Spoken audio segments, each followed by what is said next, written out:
טוב, להלכה. ואז המצור החכים המשפטים אשר צו יאו עליכם ללמד אתכם לגשות בארץ אשר אתם ha-dabaraym shamai לראשתך. למען דרך יאו עליך לשמור אתך חכתהו ומצותהו אשר אנכי מצוך אתה ובנך ובנך כל ימיך ולמען יארכון ימיך ושמעת יאו שעה ושמרת לגשות אשר ייטב לך ואשר תרבון מעדך אשר דבר יאו עלי אבתיך לך ארץ סבת חלב ודבש shamai ya'u shar'a ya'u Eloheinu ya'u achad wa'abtha af ya'u Elohecha b'chol lebabcha u'b'chol nepashcha u'b'chol ma'adcha wa'he'o ha-dabaraym ha'alah asher anchi matzocha ha-yom v'chal lebabcha وشننت لبنيך ודברת בם בשבתך וביתך ובלכתך בדרך ובשכבך ובקומך וקשרת לאוזך ידך והיו לתת פת בין עיניך וחטפת מזוזות ביתך ובשעריך. שלום. וזעת המצור החכם והמשפטים אשר צו יאו עליכם ללמד אתכם לגשות בארץ אשר אתם ha-dabaraym shamai לראשתך. למען תראת יאו עליך לשמור אחוך חכתהו ומצותהו אשר אנכי מצוך.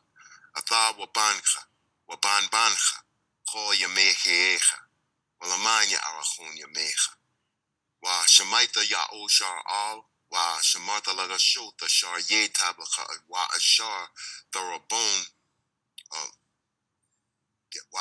תרבון מעדך אשר דבר יאו עלי אבתיך לך ארץ סבת חלב ודבש. שמai יאו שרעה יאו Eloheinu ya'u achad wa'abtha at ya'u Elohecha b'chol lebabcha u'b'chol nepashcha u'b'chol ma'adcha wa'he'u ha-dabaraym ha'alah asher anchi matzocha ha-yom ghal lebabcha washenanta labanecha u'dabarta bam b'shabachcha b'becha u'b'lakatcha b'derach u'b'shachabcha u'b'komcha وكشات لأوذ غال يدك وهيو لتتباد بين غينيك وخطابت غال مازوزو بيك وبشريك. שלום. Man, waza'ah hamatzor hakachem wahamashpatim asher so ya'o ala'echem v'lamad acham lachashot ba'aratz asher atham ha-dabaraym shamai l'rashatha l'mayin there As ya'o ala'echa, lashmar atcha chakatheo, v'matzatheo, asher anachem atzocha, ha-zah, v'bancha, v'banbancha, chol yamecha echa, v'laman ya'erchon yamecha, v'shamaitha, ya'o shar'a, v'shamartha lachashot asher yetab lecha, v'asher tarabon ma'ad, asher dabar ya'o ala'e abathecha lecha, aratz zabat chalab v'dabash. Shamai, Ya'o Shar'a, Ya'o Eloheinu, Ya'o Achad, Wa'abtha af Ya'o Elohecha, B'chol lebabcha, B'chol nepashcha, B'chol ma'adcha, Wa'he'o ha-dabaraym ha'alah asher anchi matzocha ha-yom B'chol lebabcha, Washenanta labanecha wadabarta bam, Washabachcha b'beitcha wab'lachatcha b'derach, Wab'shachabcha wab'komcha, Wa'kashartha la'oth yadcha, Wa'he'o latatapat bein غينيك وخفافت خا مزوزو بيتك وباشايري. Aman waza'ah hamatzo hakakem wahamashpatim ashar so ya'o ala'echa. Lalamad athkam lakashot ba'aratz ashar atham ha-dabaraym shamai l'rashatha. L'mayin there ath ya'o ala'echa. Lashamar athchal kakatheo w'matzotheo ashar anakhe matzoka atha wabanka wabanbanka. Chol yamecha, walaman yarakon yamecha, washamaitha ya'o shar'a, washamartha lachashot ashar yetab lecha wa'ashar, tharabon ma'acha ashar dabar ya'o ala'e, abathecha lecha arat sabat chalab wadabash. Shamai ya'o shar'a, ya'o ala'eno ya'o achad, Wa'ab Ya'o ala Eka, Bakal Nababka, Wabakal Napaska, Wabakal Ma'aka, Wahel, ha-dabaraym ha-Allah, Ashar Anakhe Matsoka, ha-yom Khal Nababka, Washanata Labaneka, Wadabartha Bam, Bashabatka, Babetka, Wabalakatka, Badarak, Wabashakapka, Wabakomka, Washkasharta La Khal Yaka, Wahel Latata Path Ben Kheneka, Wakadata Khal Mazozo, Faithka, Wabashareka. Shabbat Shalom.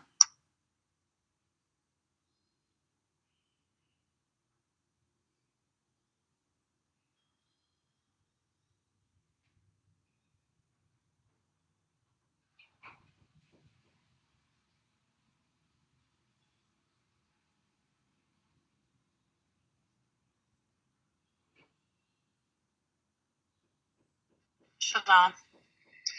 Maz'ak ha-matzo, ha-kakim wa-ha-mashpatim, ashar so ya'o ala-echem, lalamad afcham la-rashoth, ba'aretz, ashar atham, la-barim shema la-rashatha, lamain ther ath ya'o ala-echa, la-shamar ath chol kakatheo, la-matzotheo, ashar anake matzocha, atha wabanka, wabanbanka, chol yamecha echa.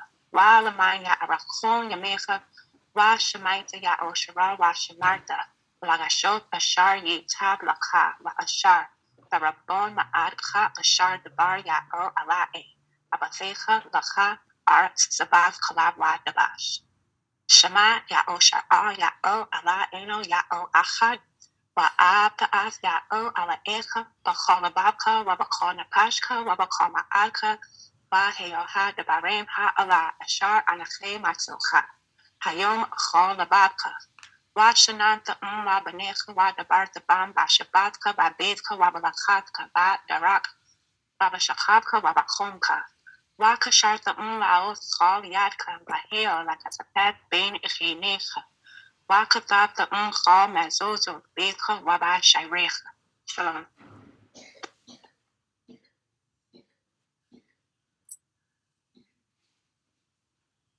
Shalom. Waza'ah ha-matzo, ha-hakim, ha-mashpatim, Ashar so Ya'o ala Eka, Lalamad Afkam, Legashoth, Ba'aratz Ashar Atham, ha-dabaraym, Shema la-rashatha. Lamain ther ath Ya'o ala Eka, La-shamar ath Chol kakatheo, Matzotheo, Ashar anake matzoka, Atha wabanka wabanbanka, Chol yameh ke'eta, Lamain ya'arachon yameka, Washamite ya'oshara, Washamite ya'oshara, Washamartha lakashot, Ashar yetab, Wa'ashar, Darabon ma'ad, Ha'ashar dabar ya'o ala'e, Abatheka, Lakha, Aratz, Sabath, Kalab, Dabash, Shema Ya'o Sha'a, Ya'o Alahi, Ya'o Ah, Wa'abda'at, Ya'o Ala'eka, Bakal Ababka, Wabakal Napashka, Wabakal Ma'at, Waheyo ha-dabaraym ha-Allah, Shah, Anake, Matsoka ha-yom, Kal Ababka, Washanata, Wabaneka, Wadabartha Ba, Bashabatka, Babeka, Wabalakaka, Wadar, Wabashakaka, Wabakomka, Wakasharta La'ot, Koyaka, Waheo, Thapalah, Ben, Wakatata, Kol Mazote, Beka, Wabashale.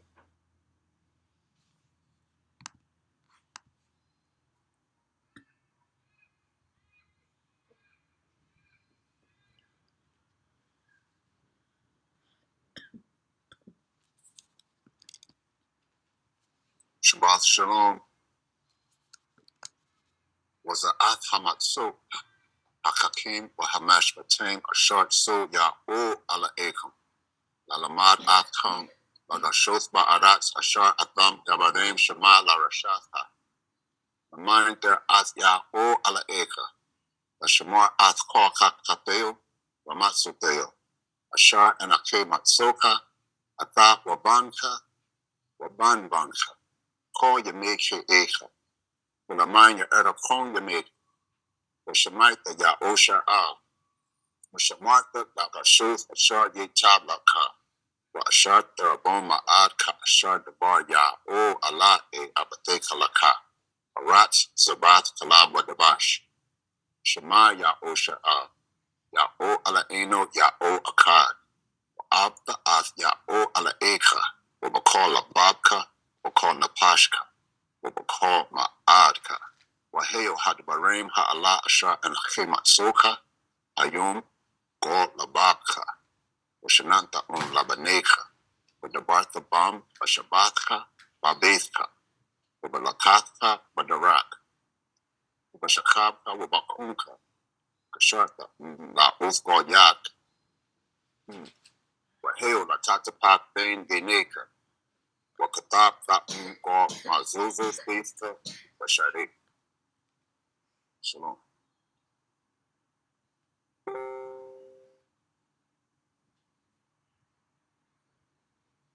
Shalom. Waza'at Hamatsu ha-hakem wa-hamashpatem ashar tzu ya'o ala echam lalamad afcham la-chashuv ba'arat ashar atham ha-dabaraym shema la-rashata l'main der ath ya'o ala echa la-shemar athchal kateu wa-matsu Ashar anachem matzocha, ata wabancha, chal yamei che'echa, walamayim ya'archon yamecha, wa-shemaitha ya'oshar al, wa-shemaitha la-chashuv, ashar yitab lecha, wa-ashar tarabon, ma'ad cha-ashar dabar ya'o ala abathecha. Lacha, Aratz, Zabath, Chalab, wa Dabash. Shamai, Ya'osha, Ya'o, Allah, Eno, Ya'o, Achad, Wa'arta, At, Ya'o, Allah, Echa, Bachal, Babcha, Wabachal, Napashcha, Wabachal, Ma'arka, Wahel, ha-dabaraym, ha-Allah, Ashar, Anachem, Matzocha, ha-yom, Chal, Babcha, Washananta labanecha wadabarta bam bashabathcha babetcha wabalachavcha badarach bashakhavcha wabakomcha wakashartha laoz gal yarcha wahel watatapath ben reinecha wachathavcha gal mazuzu betcha wabasharecha. Shabbat shalom.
Megod.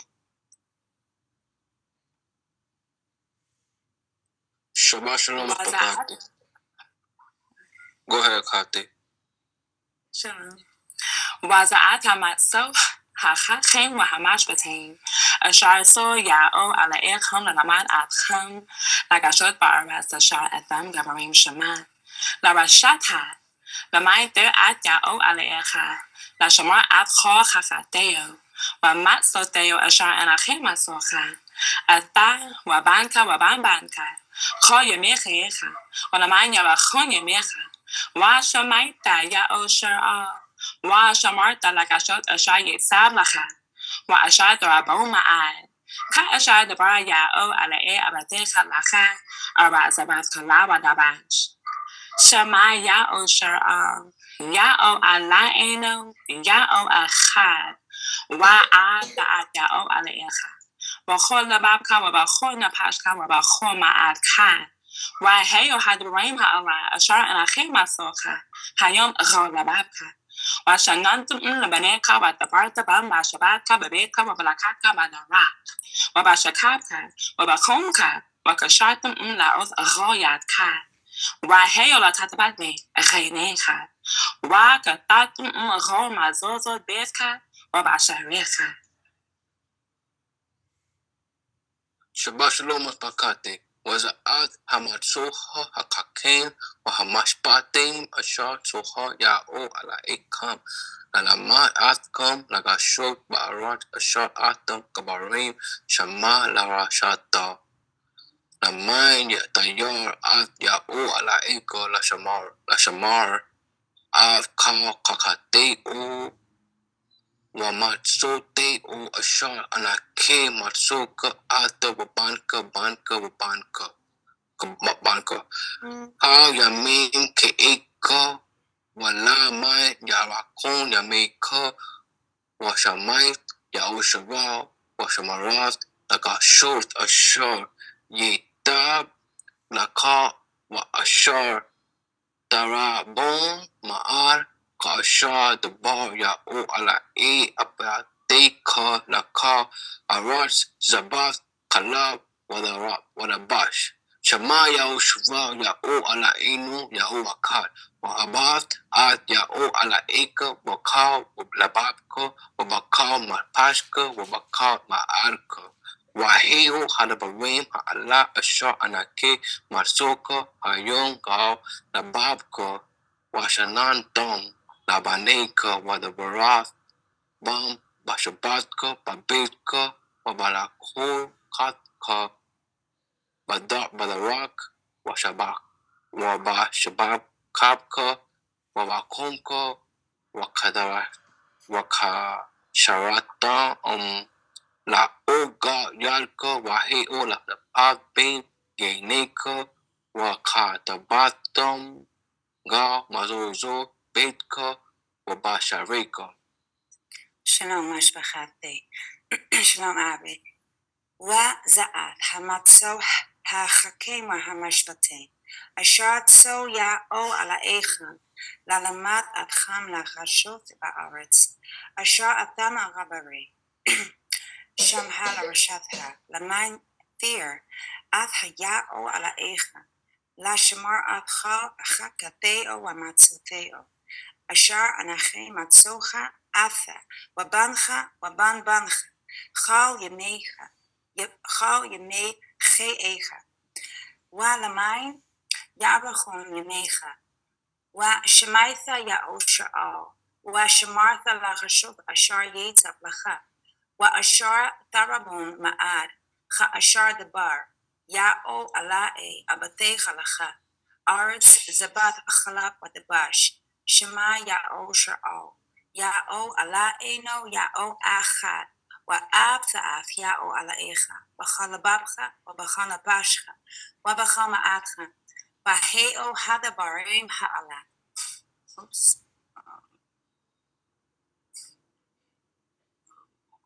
I'm sorry, my screen.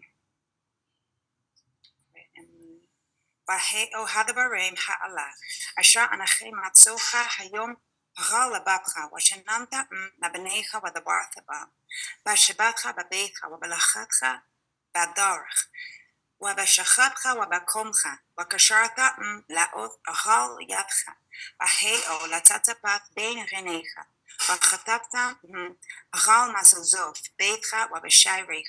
שלום. שלום לכם.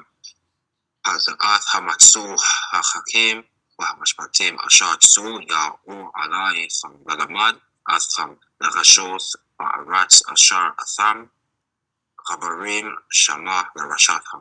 למען תיר את יאו עליכם לשמר אתכם חכתהו ומצותהו אשר אנכי מצאוך אתה ובנך ובן בנך ימי חייך ולמען יארכון ימיך ושמעת יאושר על ושמרת לרשות אשר ייטב לך ואשר תרבון מעד כאשר דבר יאו עלי אבתיך לך ארץ זבת חלב ודבש שמע יאושר על יאו עלינו יאו אחד ואתה יאו עליך בכל לבבך ובכל נפשך ובכל מעדך והיו ha-dabaraym האלה אשר אנכי מצאוך היום על לבבך ושננתם לבניך ודברת בם בשבתך בביתך ובלכתך בדרך ובחשבך ובקומך וקשרתם לעוז על ידך והיו לטפח בין עיניך.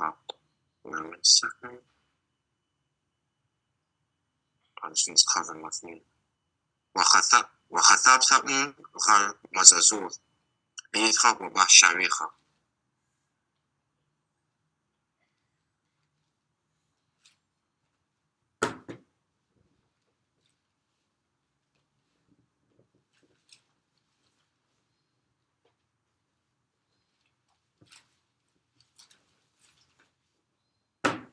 Shabbat Shalom. Waza'at hamaso hachachim uhamashpatim ashar soch ya'o alaecham lalamad atcham lagashoth ba'aratz ashar atham ha-dabaraym shama larashatha lamain ter ath ya'o alaecha lashamar ath ka chachateo vamatzoteo ashar anakhe matzocha atha waban banka ka yemeche echa Walamaya Arakonya Mecha, Washamaitha Ya Oshara, Washamartha Lagashot, Ashar Yetab Laka, Wa Ashar Darabon Ma'ad, Ka Ashar Dabarya O Allah E Abathecha Laka, Arad Zabath Chalab Wadabash. Shamai Ya Oshara, Ya O Allah Eno, Ya O Achad, Wa Afta Ath Ya O Allah Echa, Bakal Lababcha, Wabakal Napashka, Wabakal Ma'adcha. ha-yom ha-dabaraym ha-Allah ashar anakhe matzocha ha-yom lababcha wa-shanata labanecha wa-dabarta bam bashabatcha ba-beitcha wa-balachatcha wa-darak wa-bashachabcha wa-bakuncha wa-kasharta la-oth kol yadka wa-heo la-tatapath ben reinecha wa-katabta ral mazozot beitcha wa-basharecha. Amen.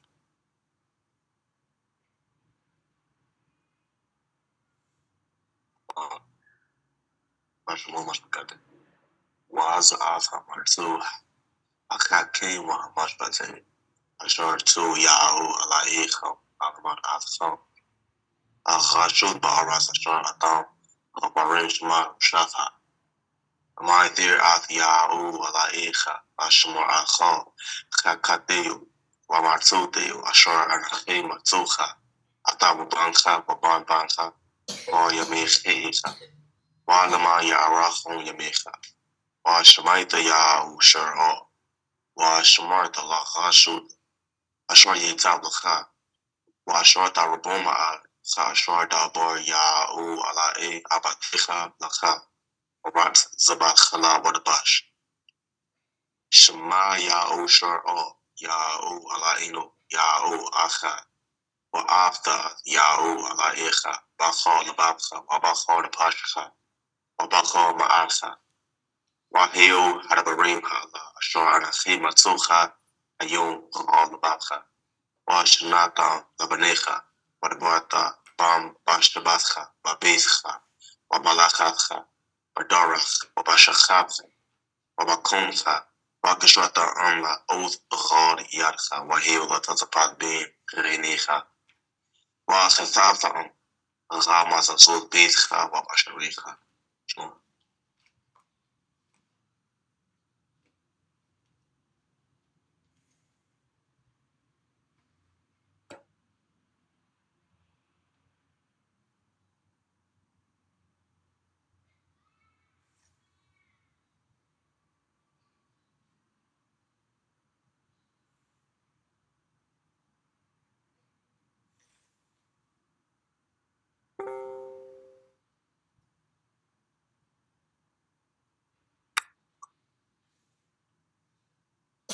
So, Mazmor 92.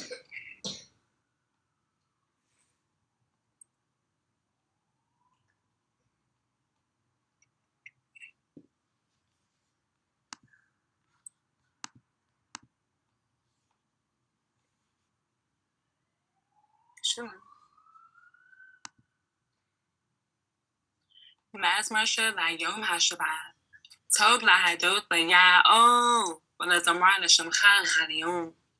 Lahagei b'bachar chesadka v'amonatka b'leilo. Rale yosho b'chalim labo. Rale ha-yom b'chonor. Chei shemach l'nei ya'o b'pau ka. B'maishe yedecha aranan. Ma gadalo mashiach ya'o. Ma agamacho mach shabatecha. Eish bayer la yedai. Wakasel la yebein azah.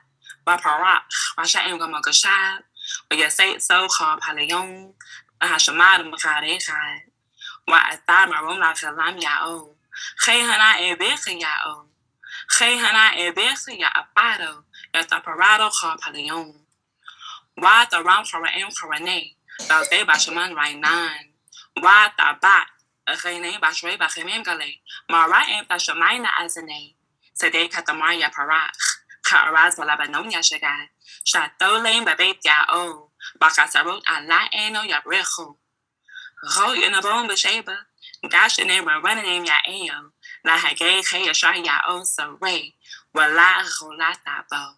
Aman. Aman. Aman. Aman. Aman.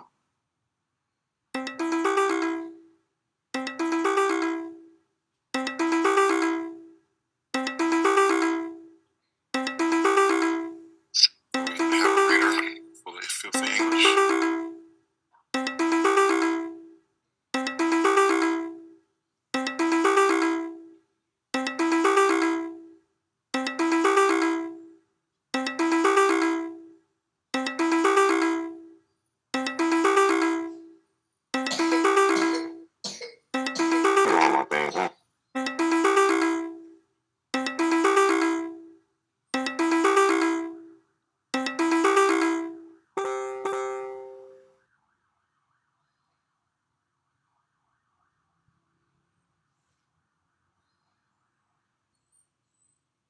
What was that? Are you able to read?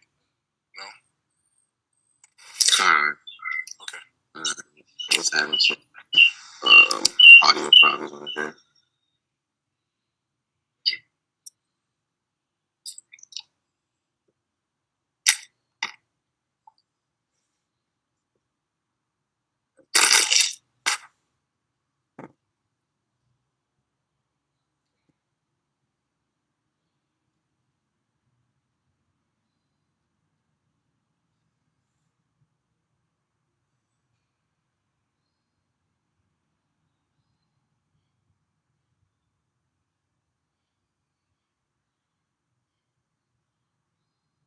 Shalom from Mazmor for the Shabath day.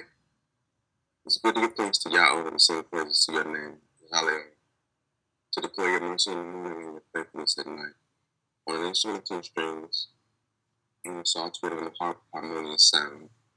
For you, Yahweh, have made me glad through your works. I will triumph in the works of your hands. Yahweh, how great are your works. Your thoughts are very deep. Since this man does not know, nor does a fool understand this. When the wicked spring up like grass, and when all the workers of iniquity flourish, it is that they may be destroyed forever. But you, Yahweh, are exalted forever. For behold your enemies, Yahweh. For behold, your enemies shall perish. All the workers of iniquity shall be scattered. My horn you have exalted like the horn of a lion. I have been anointed with fresh oil. My eye also see my desire on my enemies. My ears hear my desire on the wicked who rise up against me. The righteous shall flourish like a palm tree. He shall grow like a cedar in Lebanon. Those who are planted in the house of Yahweh shall flourish in the courts of our land. They shall continually bear fruit in old age. They shall be fresh and flourishing. To declare that Yahweh is upright. He is my rock, and there is no unrighteousness in him.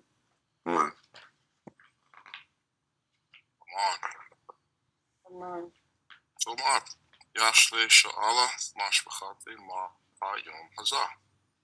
May you die. Shalom at pagkate. Ma ha-yom ha-zah. Ha-yom ha-zah, yom ha-shabea'e shabath ya'o. Hakadash, hakameshe, shashah, bashar yom lakadash.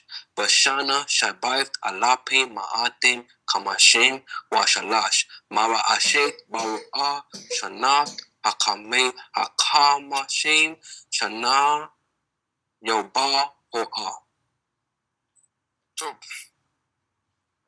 he said today is Shabath, holiest day of our calendar, every seventh day of the week. It is the 5th month, and today is the 16th month, Shashar, Yom LaChadash. The 16th day of the month, which is always going to be Shabath in our calendar every year. It's the year 7,253, despite what the scientists are telling you. According to Thorah and Thapalah, the world's only 7,253 years old. And this year is the 50th year Jubilee. Last year was the 49th year. This year is the 50th year and the first year of a new 49-year cycle. So that's where we are in time. Yesterday was also the 7th time we did the Mankhah, carbon Mankhah offering. We've done 7 so far, and it's becoming routine.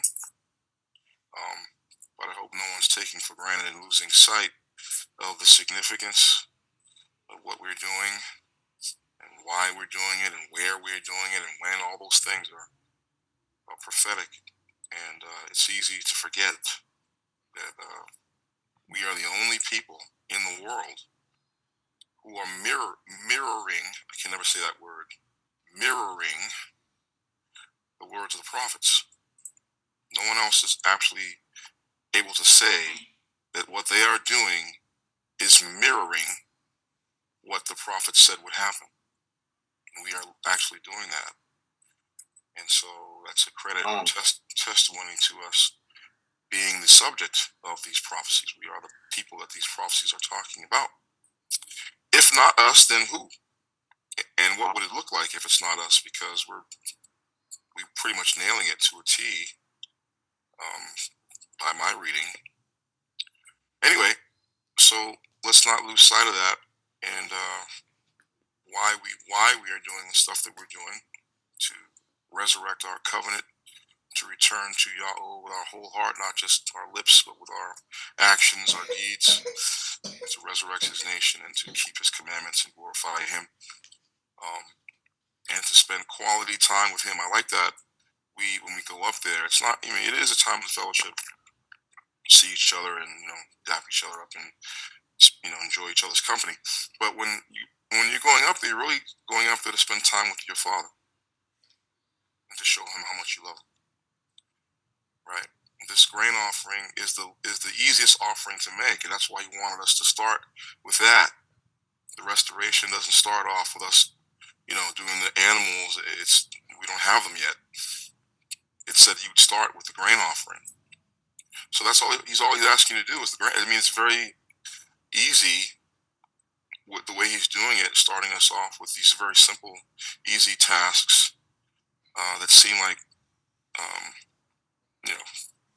for some of us it may be difficult, but for most of us it's not that difficult. It's not that hard to get some flour and some oil and some labana. It's not that hard, and to go up there and just offer that to him, and pray that he accepts it, because your heart is pure, your heart's in the right place, and then he will come and bless us as a people. That's what he promised he'd do. So we're holding him to his word. That's why we're doing it, holding him to his word. He said, if you do this, I'll do that. And so that's why we do it. And, maybe some of you have or have not seen blessings yet, but I have. I've seen many blessings since we started offering Mankhah, tremendous blessings. And that's why I'm able to bless all of you who may be going through stuff. You may need some help. He blessed me. And that's, whatever he gives me, I give it right back to people who need it. And I'm not worried about me. I know I'm going to be fine. And so that's what's happening. He's really doing what he said. And the next one, I'm going to plan it for, we've already done 2 this month, so the next one, let's do that on the first day of the 6th month, which is going to be August 18th. So 15 days, 2 weeks from now, we'll go back up. And I'll have another bike. I'm not taking that damn bike up there again.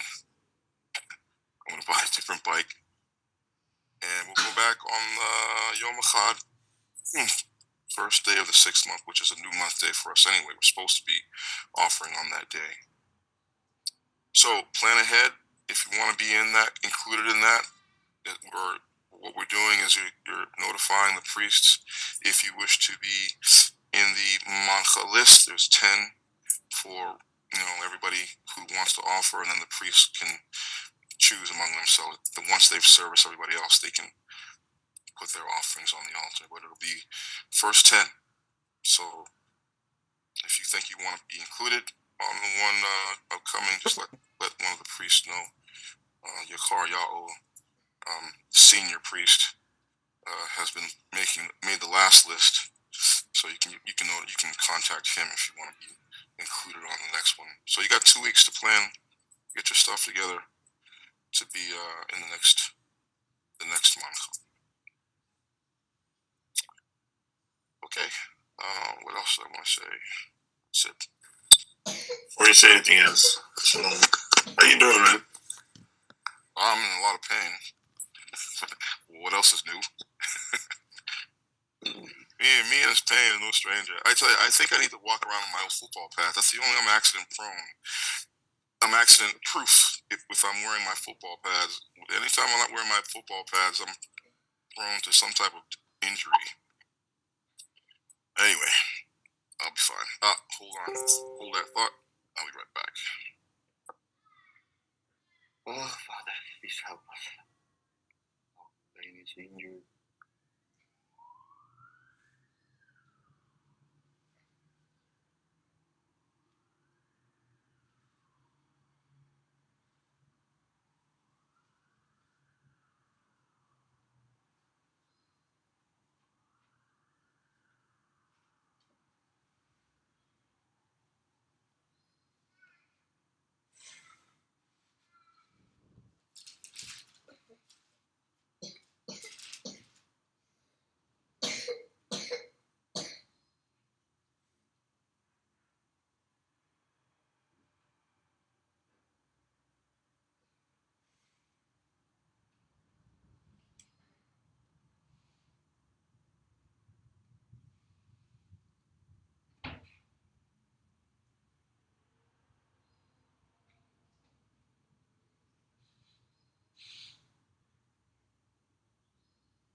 For anybody that is interested, that's here in Mod Bar, I want to do again, I did it one time, but I'd like to do a motorcycle course for all the new riders. And it's a simple thing. We can get together someplace, maybe in Magnolia, and I don't want to do a little motorcycle course. Just some fundamental things to know, to understand. I think I want to personally hang out with my Bane, go over some things. I think this is his third motorcycle accident. Yeah, it's my third crash, third major wipeout. Yeah. We're spending some time with you. I'm actually going to go with you when you go by the next flight too. I think it's more associated with the bike he was riding, because it's got such a high center, and he's such a tall guy that his high center is even higher.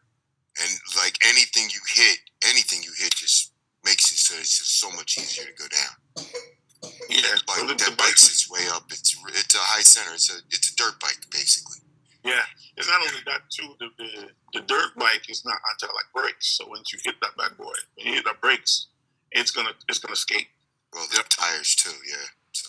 Yeah, it's gonna skate because that's why you make those bikes lock right out. So once you hit the brake, that back's gonna wipe right out for you. Yep. So if you're not corner steering, you're going down. So I'm gonna talk about corner steering, how to look, all these little things. So for anybody who's interested, you're not being forced to do this, but I think I really want to do this because there's a lot of people that come here that probably never even ride a bike before, but like a bicycle you ride, there's a lot to learn. There's a lot to know about riding and how to look and how to steer. And you will fall wherever you will go wherever you look. So that's very important to understand corner steering and looking. So yeah, I'll put it out on the same chat, and I'll tell you guys what time to come to the work out. All right, shalom. So we're having a Zoom class today only because the school, I didn't want people carrying the speakers and the mics on Shabath when they weren't there yet. So we have to get the speakers and the mics. We got new keys now, so we can lock up the school and leave our valuables inside. So you guys looked up, and we had Zoom. Otherwise, I was going to drag it into the school and do the first Shabath class in the school. So that's going to happen next week, for sure. Yeah, it's happening. The school is coming alive, working on the curriculum, days, and the events for the kids, and it's gonna be great. What else? What am I forgetting? Okay, 10 words.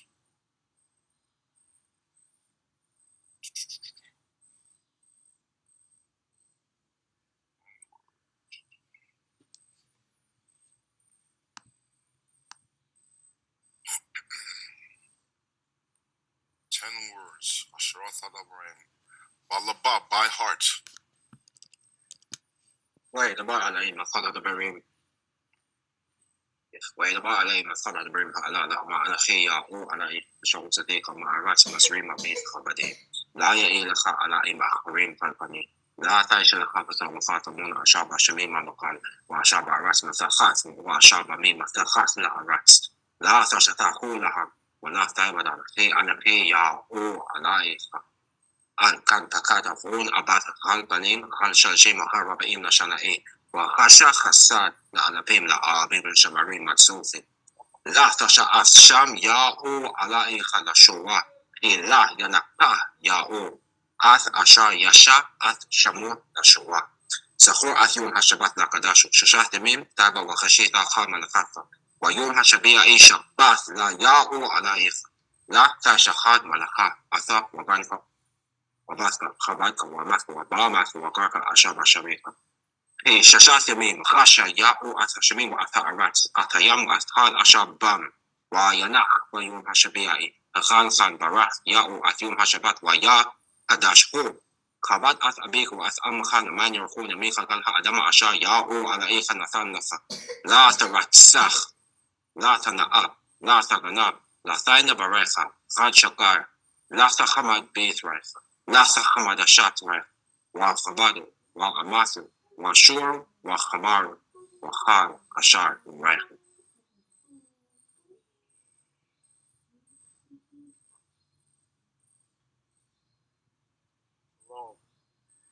ويدبر على عين أخاه ha-dabaraym Thapalah la'amar Anakhe ya'o ala echa Shabath Satecha Ma'arat Madraym Mabit Sabadin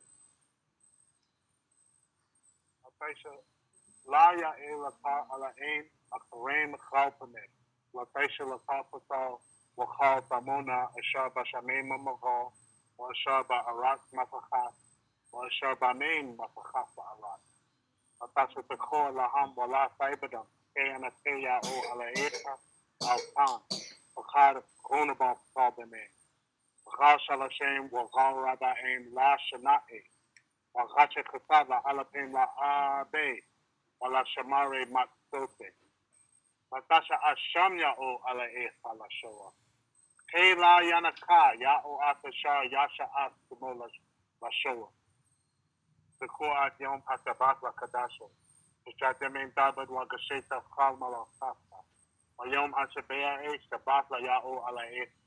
Shachal Malake Aha, Wabanka, Wabata, Kabanta, Wabata, Wabamasa, Wagarka, Ashar Bashareka, Peshat Yamin, Rasha Yao, At Hashamin, Waat Harat, At Hayam, Waat Kal Ashar Bam, Wayanak, Bayom Majabea, Kal Khan Barakia, O At Yom Pashabat, Wayakadashpo, Bad At Abesa, Waat Amaka. Ramanya Arakonya Mesa, Kral ha-adama, Ashaya o Alaesa, Nasan Laka. La Taras Sak, La Sana'a, La Tagana, La Saina Baraicha, Rachika, La Fakamad Beit Raika, La Fakamad Ashat Raika, Wa Kabado, Wa Amato, Wa Churo, Wa Chamaro, Wa Ho Ashalarai. Shabbat Shalom Pagate, where the bar line ha-dabaraym, ha-zah, Anake ya o ala eka ashoho tateka ma'arat masrin mabit kabadim. La ya ila ka alaim akarim ga pane, la taisha la ka pasawa ka tamuna ashar bashamim magawa ashar arat. Matakawa ashar bame matakaw la arat. La tachakola am wa la tabadam. K and I kick ya o ala eka al kan pakar gon above go by name go shala shem go ban in shanai waga shark sala ala pim la abe wala shamare matote la tasha af shamu sham ya o ala eka la shua he la yanaka ya o af yash ashar yash af shamola shua so at yom hashabaf la kadasho Shashav Jamim Taiba Wagashita Kamala Katko Wayum Hashabia E Shabafla Ya O Ala Ekala Taisha Kamala Aka Ata Wabanka Wabarka Wamatka Wabamatka Wagarka Ashar Bashaveka Kesha Shat Yamim Gashar Ya O At Hashamim At Ha-arat At Hayam At Ka Ashar Bam Wayanak Bayum Hashabia E Gal Kambarak Ya O At Yom Hashabat Wayakadash Hu Kabat At Abeka wa At Am Kalamaya wa Akun Yameka Gal Ha-adam Ashar Ya O Ala Eka Natanaka La Tawasak La Tana Up La Taganab La Taina Baraka Gashakar La Takamat Befreka La Takamat Ashafreka Wagabado Wamato Wakshoro Wakamaru Wakar Ashar La Reka.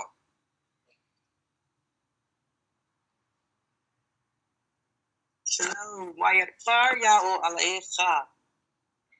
I'm lying. Wayadbar Alaem Afka ha-dabaraym ha-Allah. La Amar Anakhe Yao Alaecha Shahotatecha. Marat Masrim Beit Rabadim. La Ya Ilacha Alaem Acharim Rabadim. La Taisha Lakha Pasawa Kamona. Ashar Bashmem Wagawa Ashar Ba'aras Matchap. Wa Ashar Ba'mei Matchap Aras.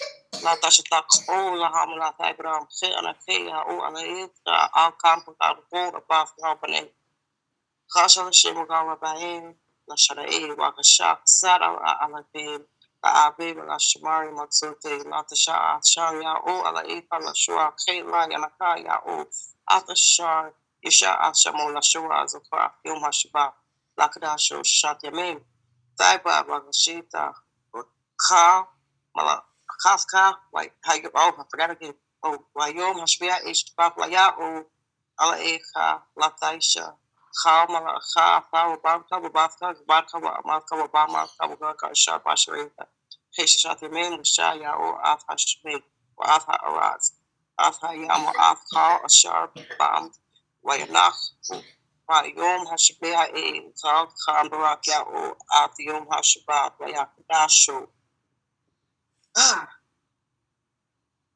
Barat Becha wa Amka Lamanya Arakoni Mesa ha-dam ashar ya'u alayka Natalakha La Taratzach La Tanam Up La Tagadab La Taina Right Khatchika La Takhma Beth Rika La Takhma Ashat Rika La Khabara wa Amato wa Shura wa Khamar wa Kha Sharla Rika. Shalom. Shabbat Shalom.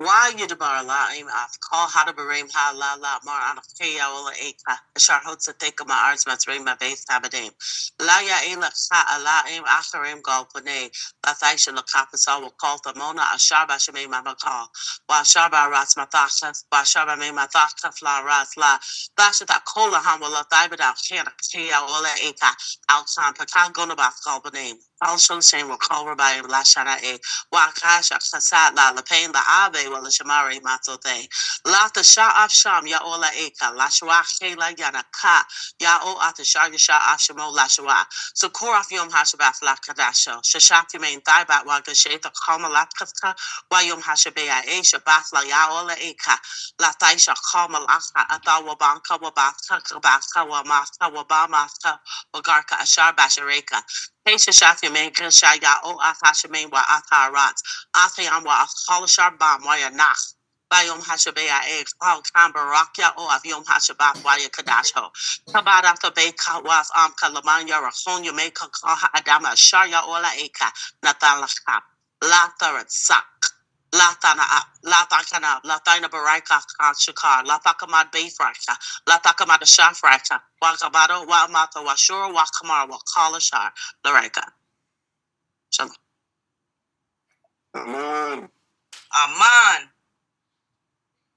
Aman.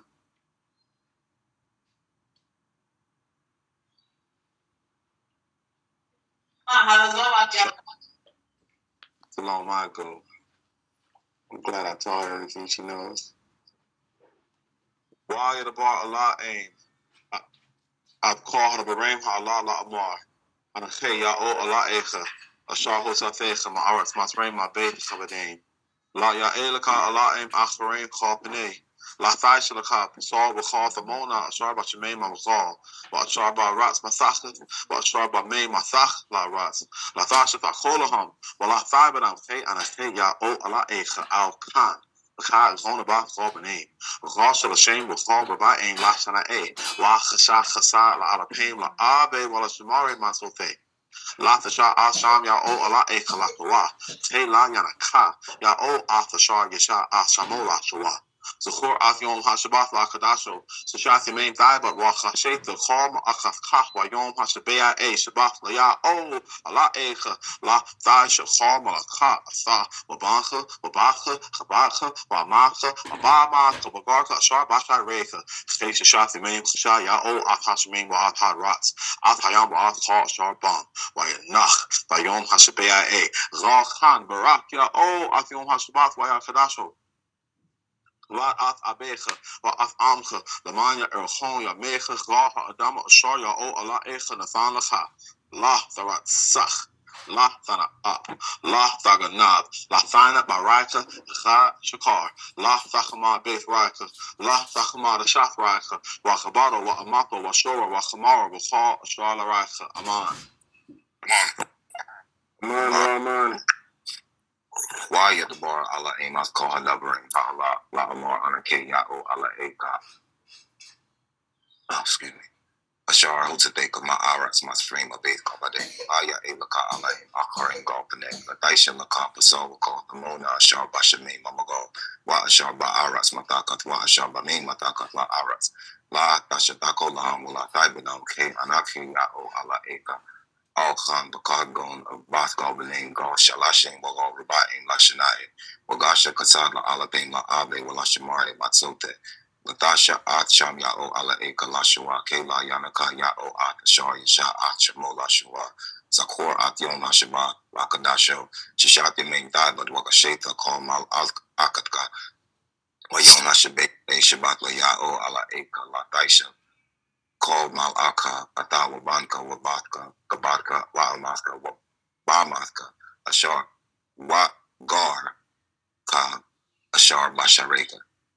Shishat Yamain Gashayat O At Hashimain wa At ha-arats At ha-yom wa At Kal Asharbam wa Yanak ba Yom Hashabei Ae Gol Khan Barakya O At Yom Hashabei Ashabat wa Yakadasho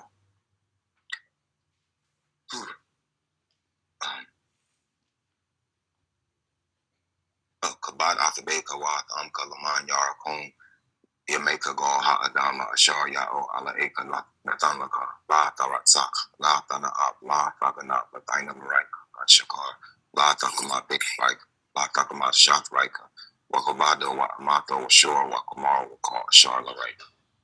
Come on. So on. Wa yadba Allah aim at call ha-dabaraym ha-Allah la amar. Anachiyao Allah echa ashar utzathecha ma'aretz matrim ma'beith rabadem. La ya'elacha Allah aim acharim ral peneh. La tashlecha pasal. Chal tamon ashar b'shamay ma'magal wa ashar ba'aretz matachat wa ashar b'mei matachat la aratz. La tashlechacho laham. Wa la thabadam che anachiyao Allah echa al kan. Pakad gon about ral benem ral shalashem wa ral raba'im la shamai. Wa Ghasharath chasad la alapim la abe ula shamari matzote.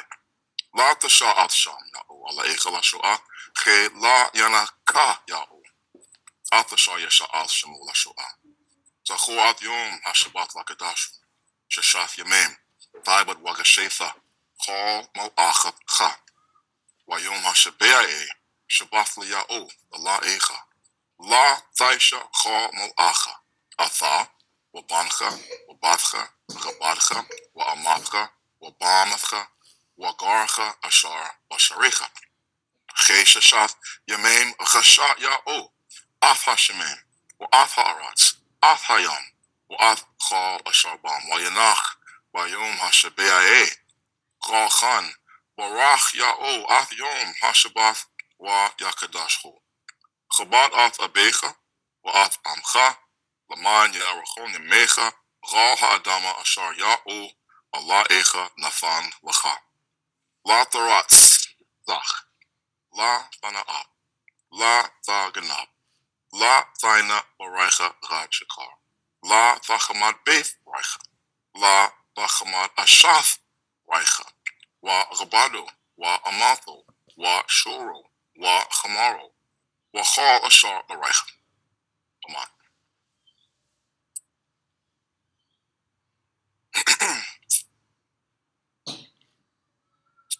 All right. I'm not going to review that. I think we all know it. Jump right into Thorah this week is Thorah 4, and now we are in chapter 33. Pretty easy chapter, except for the names that can be hard to negotiate, but we'll do it together. And we'll also look at the map and locate some of these areas. A chapter like this, a lot of folks, this is just boring information. The list of all the station stops, the journeys that our people were taking in the first wilderness. But to me, it's fascinating. It just doesn't make sense to me that someone would write all this with all this level of detail and it not be true, or it not be something that actually happened and somebody is trying to record this information.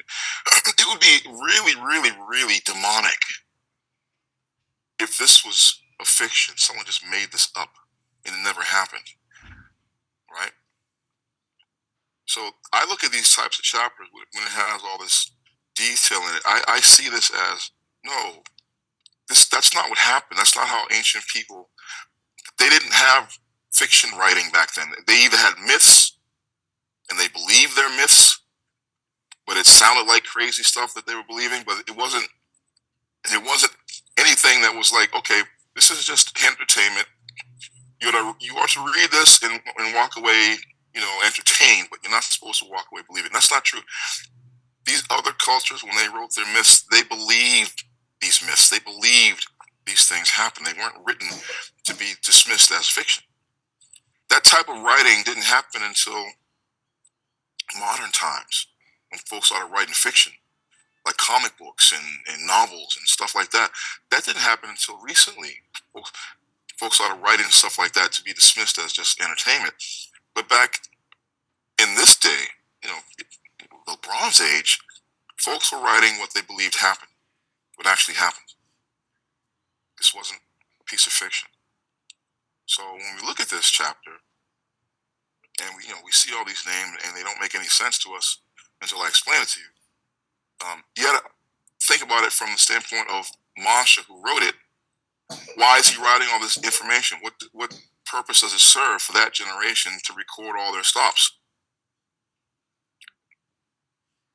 Right? What purpose does it serve them? To remind them, okay, we were here, then we went there, then we went there, then we went here, then dozens of places that they stopped. Why would the author feel that was necessary to record all that information if it didn't happen?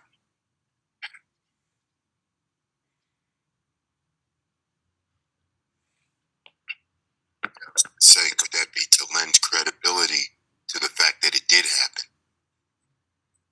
Yeah, because he's mentioning places that exist. You can see some of the names have only slightly changed over time, and so the person who wrote this list knows the area. The geography of the areas was known to him,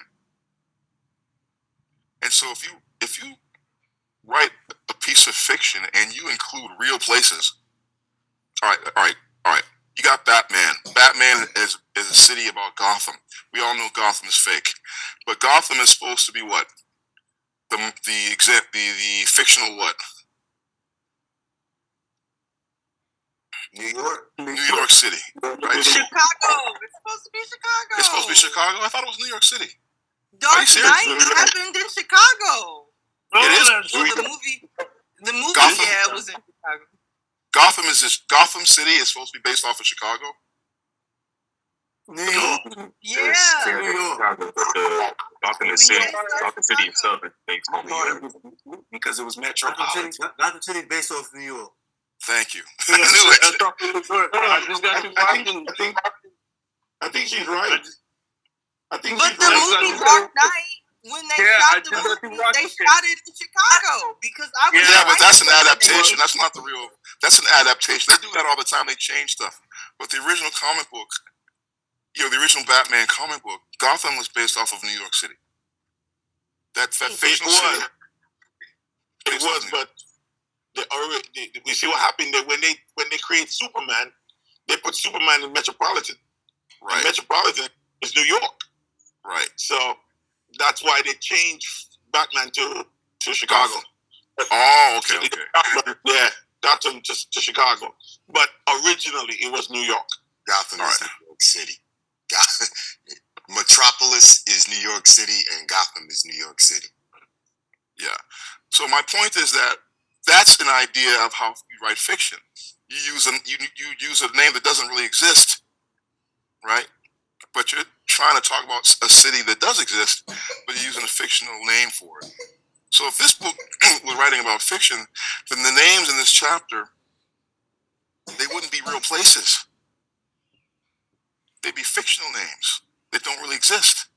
But when we look at these names, they do exist. These are actually places that you can go on the map and find.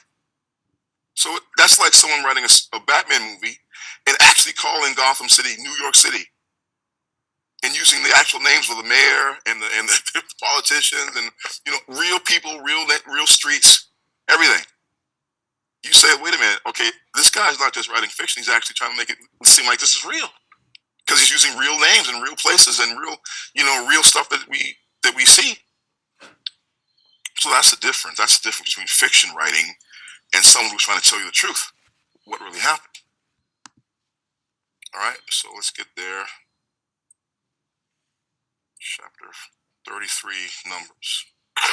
Maveen, well, when you see Billy Carson, who is kind of leading our people astray, telling them that the Bible was written by these ancient writers and all that's written in the Bible is copied, like Moses copied the 10 Commandments and all these different things. What would be your answer to that? He can't read. All these guys have something in common is they can't read. They don't know how to read Hebrew. They don't. They're reading a translation, and they could say, "Well, that's the translation's accurate," but no, the translation sometimes is not accurate. They can't read. How are you going to criticize or comment on a book that you cannot read? I don't understand that. You don't have a voice to comment and say, "Oh, this is a copy of this," if you can't even read this book or the book that you say was copied from. Like I've heard people say, "Oh, the book is copied from the Sumerian legends." Can you read those legends? No. Can you read cuneiform? No. So how do you know? Well, I read it and I heard it. This is what people are saying. Get out of here. Get out of here. Don't talk to me until you actually have read. You can read these sources in their original language. Well, the language doesn't exist. What do you mean it doesn't exist? It's written down. The only problem is how do you pronounce the word, but you can't tell me the language doesn't exist. Biblical Hebrew is written down. So it does exist. The only issue is how do we pronounce the word. But the language itself has not gone anywhere. It's been here all along. Right? We see it on the manuscripts. It's there. The question is not, is it gone? It's not gone. The question is, how do you pronounce the word? Right? And just because someone says tomato and someone says tomato, right? They're pronouncing the word differently, but we all know what that means. So just because modern Hebrew is a dialect that doesn't match the ancient Hebrew, it's still the same language. I mean, it's pretty much based off the same language. It's just they're pronouncing words, different, but they're using the same words, same spelling, same syntax, same word order, same everything. But these people who criticize the Bible, most of them have never actually read it, and that's why I don't pay them any attention, because they can't read. They want to be keyboard scholars because they got Google, and they can copy paste what somebody else wrote. But they themselves have never done the actual research. They can't read. So I don't listen to folks who can't read. I mean, why would I listen to you when you can't read and I can read? No, you don't have. I don't give you any attention. Once you tell me that you cannot read this book, your opinion on this book to me doesn't matter. All right. Chapter 33, verse 1. First word, Allah. Mamalasav. Washapatam Ah. Allah. These. Messiah. Constructs. The journeys of. The journeys of. This is in plural. Yah here is for plural construct. The journeys of B'nai Ya'oshar'al. The children of Ya'oshar'al. Ashar. That or which. Yatsa'o. Went out. When they went out. Ma'aratz. From the land of Egypt. Latsabatham. To fight. To war. Most of them. Not to war. But it does look like that word for war. This is the verb. Latsabatham.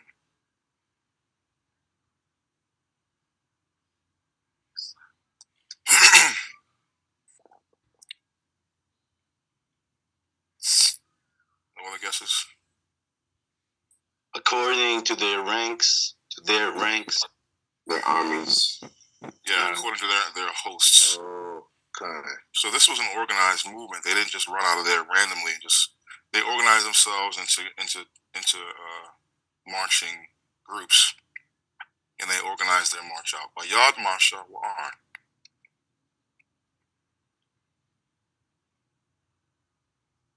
By the hand of Marsha and Aaron. By the hand of Marsha and Aaron. So obviously Yahweh is the one who did this, but he did it through his servants, Marsha and Aaron. They organized it. They the ones who did the physical work, the work that we see. But Yahweh, of course, is orchestrating everything. But he does it through people. Through people. Line 2. Wa Yachathab. Wa Yachathab. And he wrote. And he wrote. Masha, subject. Ath, accusative, no translation. Motza eham. Their going outs, their journeys, La Masai eham. according to their journeys, Ral pe Ya'o. upon the ordinance of Yahweh, or the will of Yahweh. So, Wa Allah. And these Masai eham. are the journeys, are their journeys, La Motza eham. according to their paths.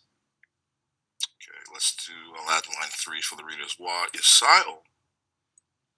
And they journeyed Ma Ramsas. from Ragamsas Ba Chadash Harashon. in the first month, Ba Chamashar. Ba Chamashar Ghashar. Yom LaChadash. in the 15th day of the month.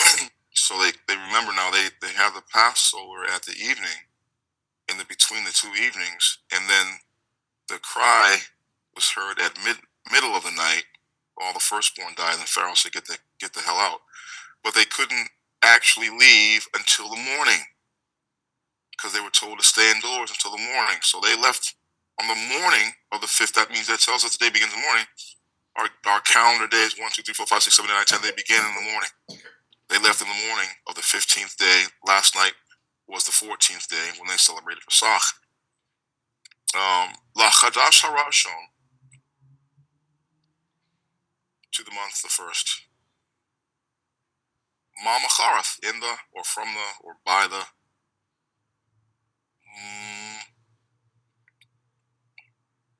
morrow. The morrow of a Pesach.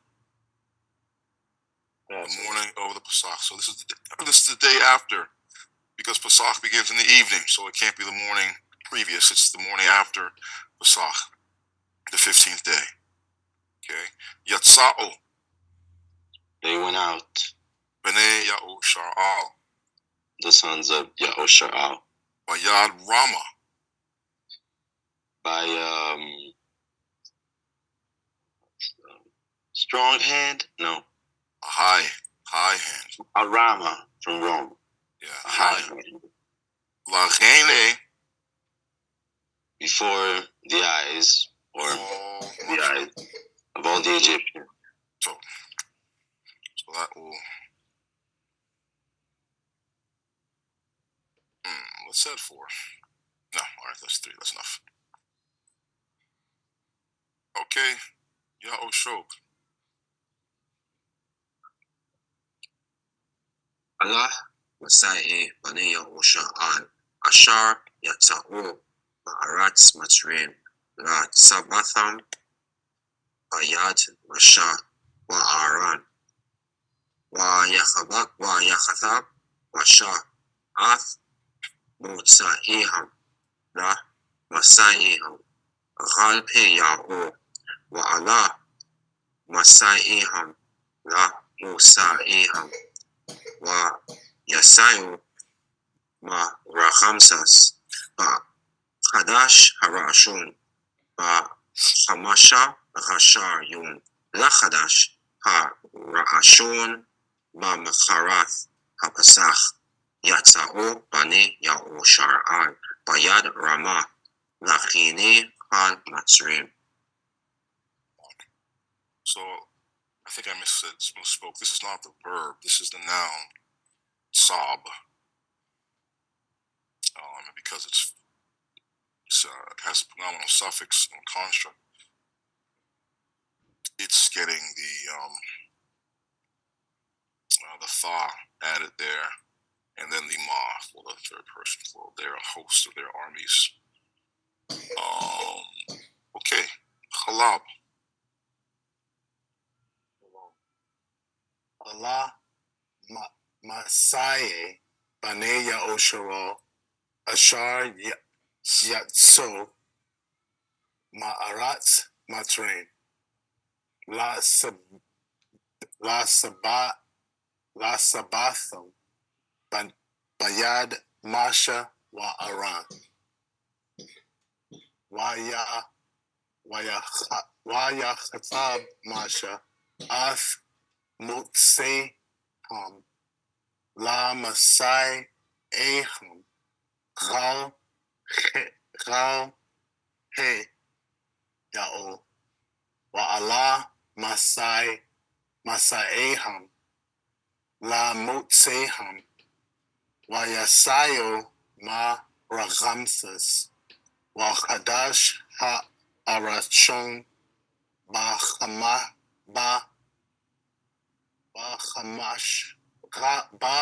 Hamashcha Gashar Yom La Hadash Ha Harashon Ma Machatham.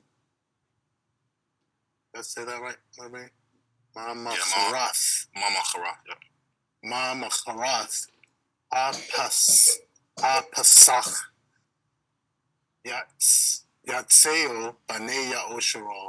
Bayad Ramah. La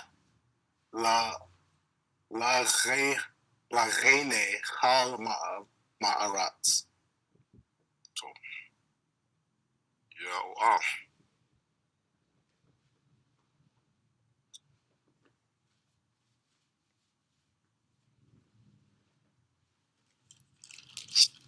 where's y'all?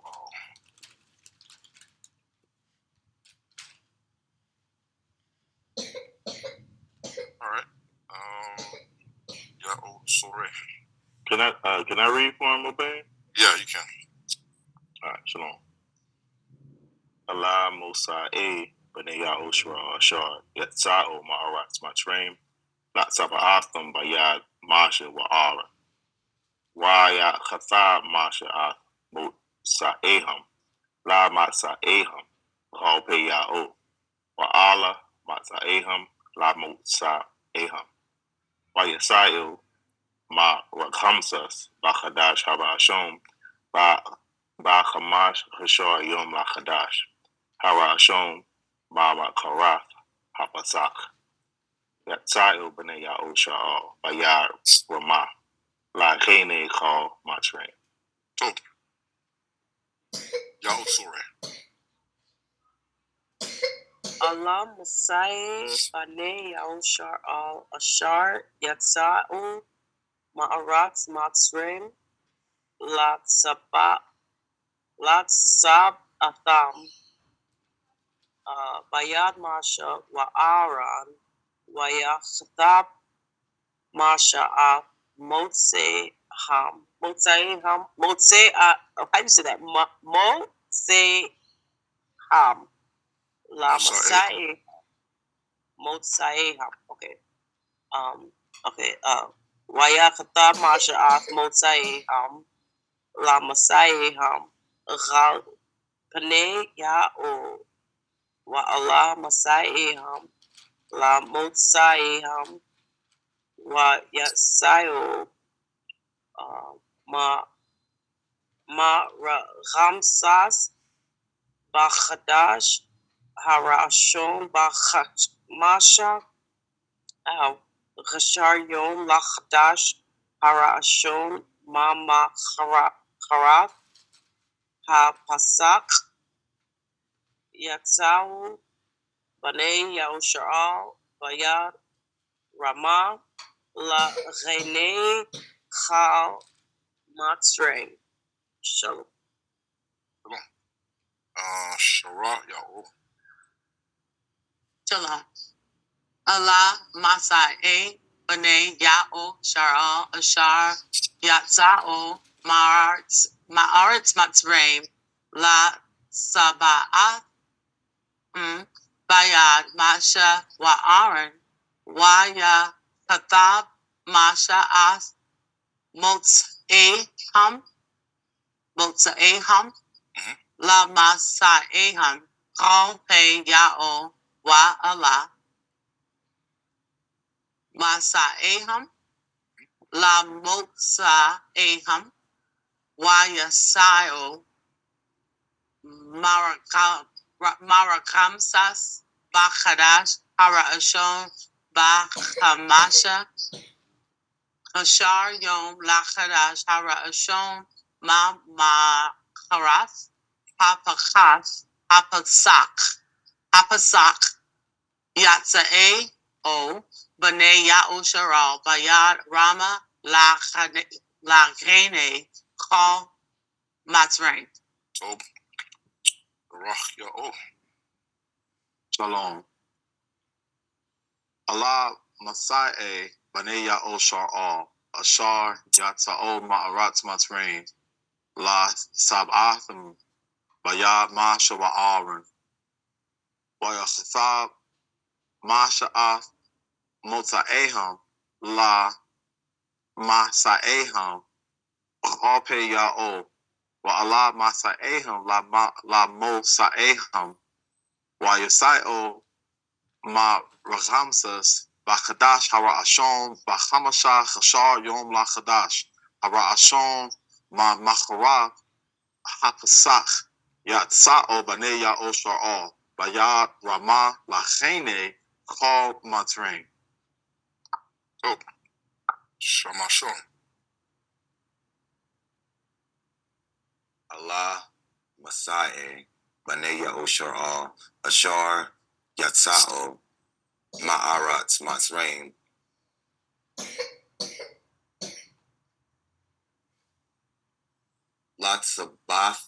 Latsaba'atham.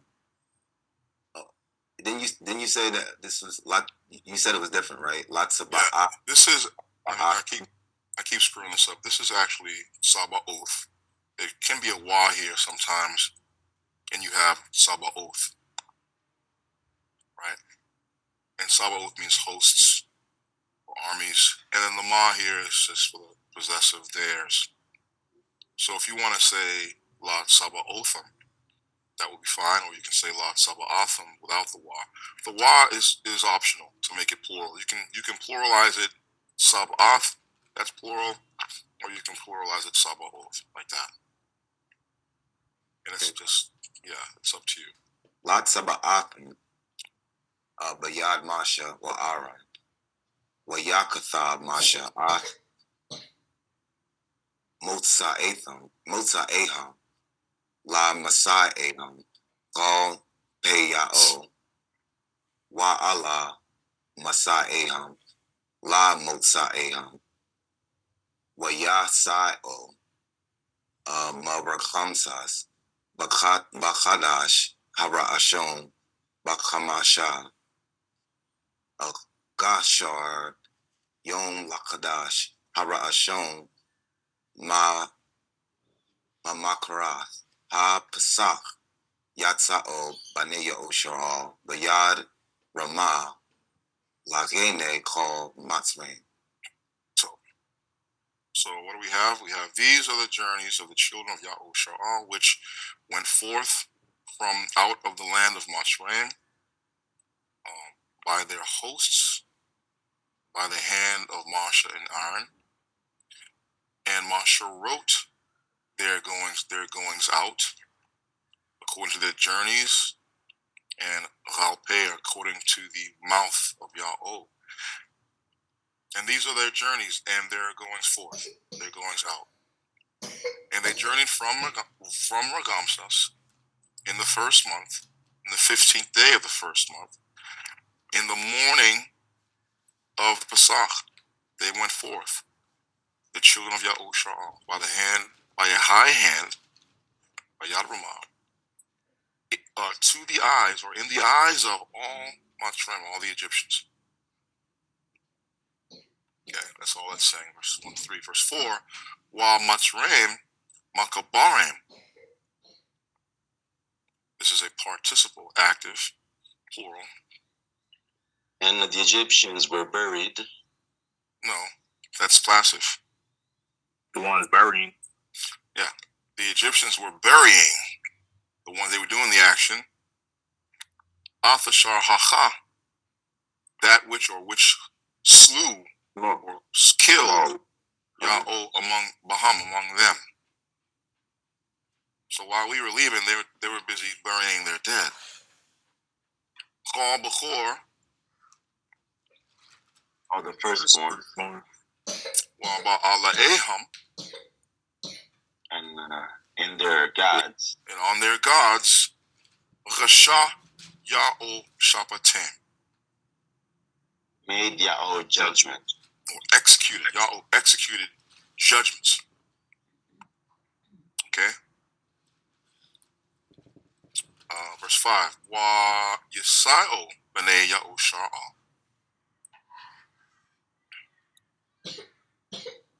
and they journeyed Ya'o, the sons of Ya'o. Ma Ragamsas. Wa Yechano Basachath. And they camped in tents. Sachath is another place. The English says Sukkoth. It means booth or tabernacles. And I'm telling you that Ragamsas is modern day Kus. Or Gesa is what how it's called in the Coptic language. It's modern day Kus. And the Coptic word is Gesa. And Gesa comes from Goshen. Goshan. Okay? And if you journey a little bit north from that, you end up at the end of the Wadi Hamamat road, where there's a giant caravan site where the Bedouins and the merchants come and they set up their booths. That's Sachath. That was the second stop. Well, actually, Ragamsas is the first. Would you count Ragamsas as the first stop? Because that's where they started. No, Sachath would be the first stop, first journey, stopping point. Wa Yisa'o Masachath, Wa Yechano Ba'atham. They journeyed from Sachath and camped in Atham. In Atham. And it tells you where Atham is, Ashar B'Katza HaMadbah.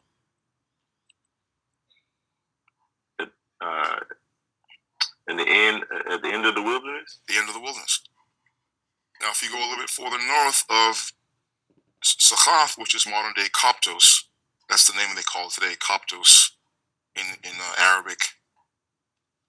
If you go a little north from that, you end up at what's called the Kenna Bend. That's the end of the wilderness. That's where the River Nile makes this giant loop. And the Egyptians were worried about that area strategically because an enemy could sneak up on them and be hidden by that river that loops around. So what they did is they put a fort there. Atham in Egyptian means fort. So this Atham here is actually an Egyptian name, and the other name for it is Pathom or Pithom. They call it in the English, right? The pa or the p in the Egyptian just means the. It's just a definite article, the. And then Atham is that Egyptian word for fort. So Pithom or Pathom just means the fort. And they put that fort at the Kenna Bend to guard the passage from people coming from the north down to the south. And it's at the edge of the wilderness. There's a major road there that goes off into the east, into the desert, all the way across the Red Sea. So that's the third stop. Wa Yisa'o Ma'atham, Wa Yeshab Ghal Pe ha-Ghasharath. And they journeyed from Atham and dwelt by the mouth of is it the edge? By the edge of the mouth? Ghasharath would be, or Ghasharath is another way of pronouncing it, would be the cuttings, mouth of the cuttings. So this is like they came out of a passageway and they encountered these cliffs, really jagged rocks and cliffs. And they set up their camp there. This is now they're on the other side of the desert. They're on the side of the Red Sea shore. And it says this is located Ashar Gal Penei Baal Sapon. So Ghasharath is before this other place called Baal Sapon. Baal Sapon is The modern name for it is Saphaga. It's a major Red Sea port that was used to enter Egypt by the Red Sea. Lyle Sapone is now called Saphaga. Wa Yechano Lapane Magdal. And they pitched before Magdal. Magdal is the Hebrew word for tower. And this suggests that now they're already, clearing Egypt, and they're on the side of the shore where there are, people who speak a Semitic language. Okay, and ha-Herath today, the modern name for it is Hurghada, and it's very similar to the ancient word. It's just a simple metathesis where you switch two letters in the word, and you go from ha-Herath to Hurghada. We can see the name in the modern name, Hurghada. Wayisayo ma panei ha-Herath wa yaibaro bathochayam ha-Madbara. And they journeyed from before ha-Herath, and they crossed over, passed over, in the midst of the sea, toward the wilderness. Toward the wilderness. Okay, so that it was at Hurghada where that was the crossing point across the Red Sea. Okay, and we know they didn't cross on the bottom. The sea was frozen, and they walked across the surface of the sea. Wa yalacho darach shalashat yemim b'madbar afam. And they went in the way 3 days, or on the journey 3 days in the wilderness of Afam. So when they crossed Hurghada, they would have ended up at the southern tip of the Sinai Peninsula. Okay, and that area was called the Wilderness of Atham, because that was another place. Again, this word in Egyptian, Atham, means fort, and the Egyptians had a fort on the southern shore, the southern tip of the Sinai Peninsula, again, to guard people sailing from the Red Sea into Egypt. So that the southern tip of the Sinai Peninsula was called the Wilderness of Atham. And they journeyed 3 days there. Then it says, Wa Yechano B'Mara.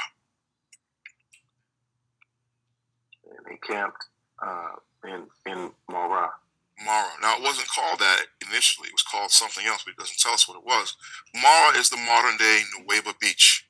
This is where Ron Wyatt thought that they crossed. It's on the eastern shore of the Gulf of Aqaba. Or, I'm sorry, this is the western shore of the Gulf of Aqaba. And that's the place where they stopped. And there was water there, but it was too bitter to drink, because it's just runoff from the mountains. It's filled with sediment and load that you can't drink it. And so Masha took a tree, threw it in the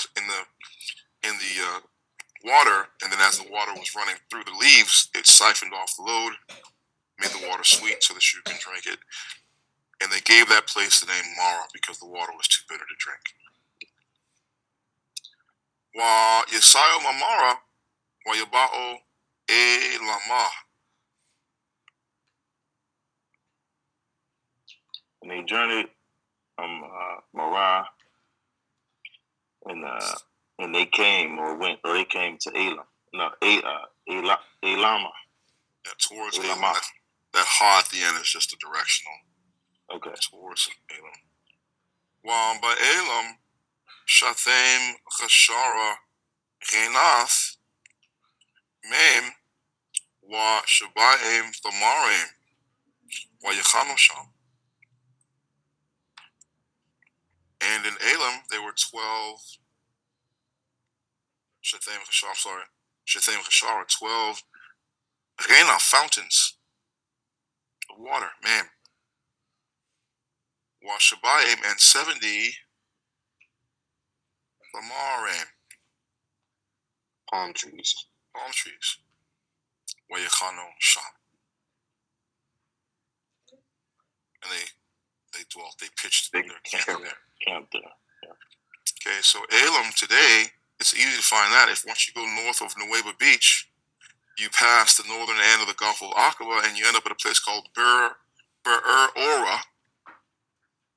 which till this day has fountains of water and palm trees, and that's where our people went to get refreshed, just north of the Gulf of Aqaba.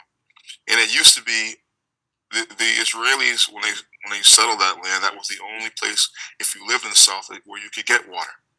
And so what the folks did in the Gulf of Aqaba is they built this hydraulic system, this waterway system, to bring water all the way down from Ora to Ezion Gabor on the coast of the Gulf of Aqaba. The only way they could get water was from this place, which is now called Ora, but the ancient name is Elam.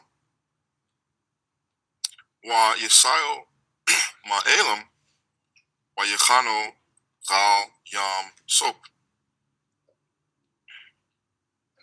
And the journey from Elam to And they pitched beside Yam Sop. Now, the translation will say Red Sea, and that's fine, but it really, Yam Sop means sea of storm, or the storm sea. Okay, and this is the Gulf of Aqaba. Gulf of Aqaba is the eastern arm, if you will, of the Red Sea. Then you got the Gulf of Suez, that's the western arm, and then you got the major body of the Red Sea below those two forks. So once they left Elam, Ora, they went back down again. Now they're on the eastern side of the Gulf of Aqaba, and they pitched beside the sea on the eastern side. So let's stop here and look at our map so you can get an idea of where everything is. And I know I've done this before, but it's helpful to keep doing it. Okay, so we share the Google map. What's like Lego Bay? Yeah. You say Yam Sop means what does it mean again? Storm sea? Yeah. Sea of storms. Sure. It got the name Red Sea because the Greeks noticed that storms come from this part of from the sea. And Red Sea has nothing to do with the color. Red is talking about the climate, the weather being bad, and so that's how it got the name Red Sea in Greek. So on the map here, you can see if you look down here, there's Luxor, and if you go a little further than that, there's Kos. A little north, Kos is ancient. Where'd it go? Come back.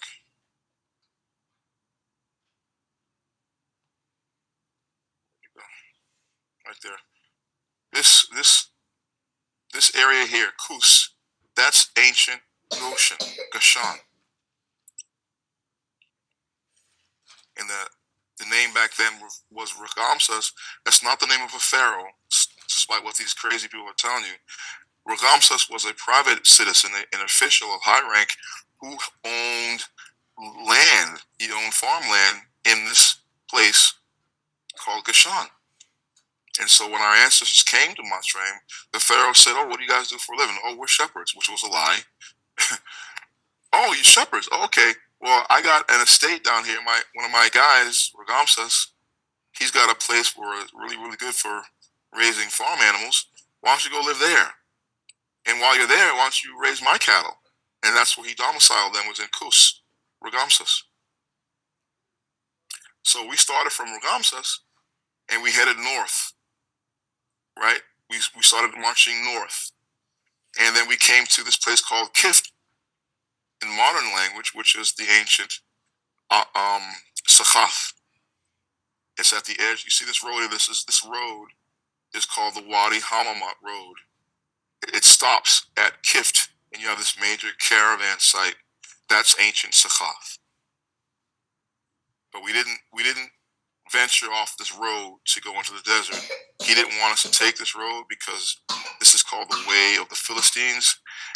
And the reason why is because the Philistines used this road to come in and out. And it was heavily policed by the Egyptian army. And he didn't want us to take this road because if we did take this road, we would see the soldiers and we would want to turn around and go back. So we kept going north all the way up to Kenna. Kenna, like I said, see how the Nile River loops around like this? It's got this major loop here. So if you are, the capital back then was in the south, down here near Luxor and Thebes. This is all the ancient capital of the Egyptian Empire. If you're down here, an enemy could sneak up on you by coming down this river, and you wouldn't know it until they got to Kenna. So until they started coming around the bend, oh crap. So what the Egyptians did is they put a fort up here to guard this passage, so they could have a warning sign if they saw anybody coming sneaking down here. They'd have a fort here to deal with that threat. So we went from Kus to Kift to the Kenna Bend, which is Otham, and then he said turn off into the desert. This is the edge of the desert. He said turn off to the desert. We took 60, we crossed the desert, and we came to Saphaga, which is Baal Sapon. And then we took a hard left up the coast, which is now I-65, and we pitched at Hurghada, which is ha-Cheroth, ha-Cheroth, right? And then the sea froze, we crossed the sea, and we landed at the southern tip of the Sinai. Right here, this is the Sinai Peninsula. We went from Hurghada to the southern tip of the Sinai, and then we marched up the coast of the Sinai to Nuweiba. That's Mara, right there. And it was called Mara because you see this beach. It looks like a beach, but what this is buildup of load because there's a river. I don't know if you see it, but there's a wadi here. It comes down from the mountains, and when it rains at certain times of the year, this wadi will fill up with water, and it'll run down to the shore and carry with it sand and dirt. And so this beach here is a buildup of the load that runs down from this wadi to the sea. So there was water here, but it was not drinkable because it was filled with sediment. And so Masha took a nearby tree, put it in the river, and that made the water drinkable. But Ron Wyatt says, no, they came through this wadi and then they crossed the Red Sea here. This is where they crossed the Red Sea because when he got our scuba equipment and went diving down here, and that's where he found those chariot wheels. Who's seen that video, that picture online? We found chariot wheels at the bottom of this part of the Red Sea. He also had a video. Well, it's not a shock that they would find chariot wheels here because this was a crossing point. The Egyptians did cross habitually from Nuweiba to the other side, but they used ferries, and they would put the chariots on the ferry, and they would ferry across to the other side. So he was not wrong that this is a crossing point, but it's not the biblical crossing point of our ancestors. So that's why you find chariot wheels there, because sometimes these ferries, they wouldn't make it across. Something would happen and it would sink. But you don't find, if he had found 600 chariot wheels, then I might have been impressed. He only found a few. He found a few chariot wheels. But the Bible says there was 600 chariots that went after us. So I'm expecting if this is the site, then there's going to be hundreds of chariot wheels at the bottom of the sea, and there isn't. You just found a couple. And yeah, it's interesting. Yeah, it is 18th dynasty. Yeah, it is, fascinating that he found these chariot wheels, but they're not. He didn't find 600. He didn't find a whole army down there. He found what we would normally expect to find when you have a crossing point, and sometimes these ferries, for whatever reason, there might have been bad weather or something, they sank, and that's what you find down there. So we kept going north of Nuevo. We marched up 50 or whatever it's now called 50. We kept going north until we reached the tip of the Gulf of Aqaba, the southern tip, like I said. And then we went further north to Ber-Ora. This is Elam. This is where you find the palm trees and the fountains of water. It was the only major source of water for a long time until the Israelis found a way to get water from the sea and other parts. This is where most of the Israelis before 1950 or whatever it was, this is where they got all their water, natural water. So we left Ber-Ora, and it says we came and pitched on the side of the Red Sea. Well, if we were marching up this side, the only logical place for us to go is on the eastern side now. And the place where they pitched is called, in modern Arabic, it's called ha-yom. That's where they camped here on the western side of the Red Sea at ha-yom. Okay. And now they are about to, as you can see the lines here. These natural wadis are passageways for people to march through. They're going to leave ha-yom and they're going to begin their ascent up into the mountains. Okay. So let's go back to the text here.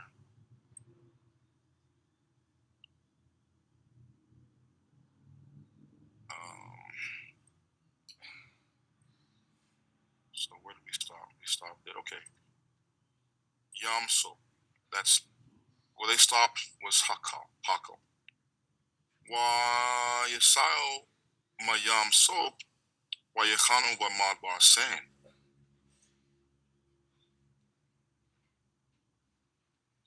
They journeyed from Sop and camped in the wilderness of Sin. So once they left the sea, now they're heading towards the wilderness. And the Madbar Sein begins at the foot of those mountains before they begin to climb. And they stopped there. They gathered themselves there at that foot of that mountain because now they have to get ready to start doing some real work, which is climbing. Everything else before that was pretty much flat. Now you got to start negotiating hills and mountains to climb up. So they rested at wilderness of Madbar Sein. Then it says here, Wa Yesayim Madbar Sein, Wa Yechanu Thapalah. They journeyed from the wilderness of Sin and camped in Thapalah. Thapalah would have to be, let me stop and go back to the map. So,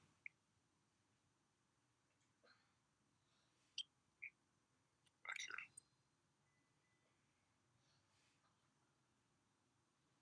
So they were at Hakal by the Red Sea, and now they go west towards the wilderness of San.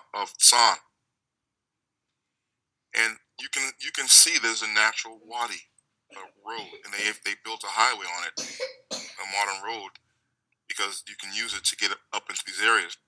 But we would have left ha-yom and gone along this wadi and follow these natural wadis, and Thapalah would have to be one of the stops along this trail up into the mountains.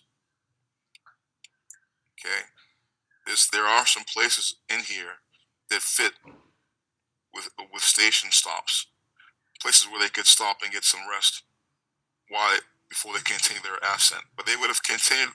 There would have been at least 2 or 3 stops in this wadi as they're climbing up. They're going from sea level, right down here is sea level, and now they're going up to 1,600 feet.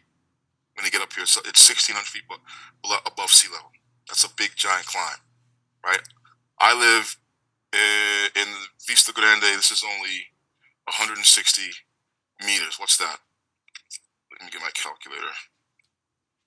160 meters above sea level.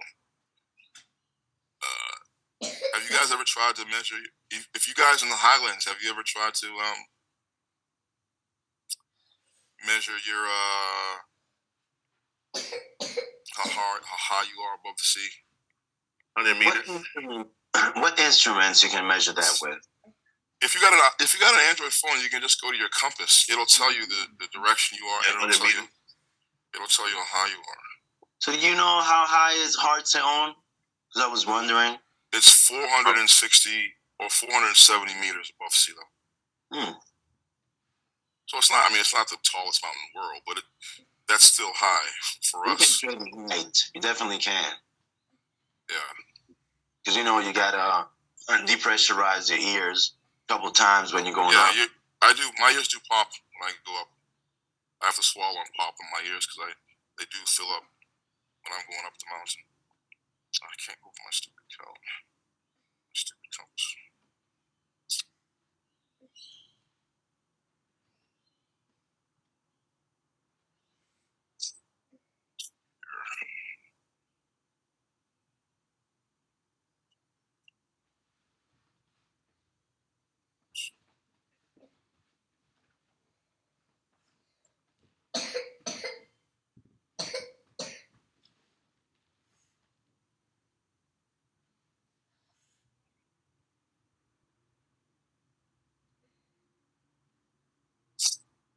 Oh, this one doesn't tell me. I don't want it. Should be around 480 feet. You're 160 meters at least around there. Oh no, my Android doesn't tell me. The iPhone tells me it's 170 meters where I'm at right now above sea. It should be four. What's that in feet? 170 meters in feet. It may sacrifice your ears on me, popular. 510 feet. It's 170 meters. And none of you would dare want to walk up my mountain on a daily basis. Imagine going up 1,600 feet from sea level to 1,600 feet with all those animals and all those baggages and wagons and whatnot. So that's what they had to do. Going back to the map here, they're starting at sea level, and this is a sharp climb up to about 1,600 feet to get up to these mountains.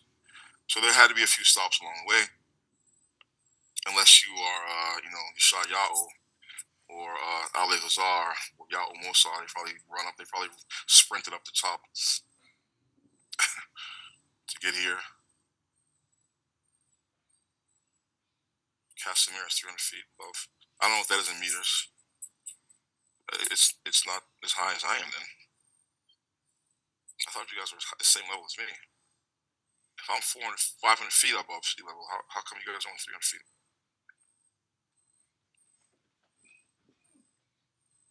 You're 50 feet.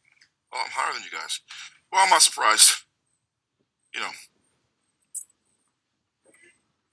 eagle has his nest higher.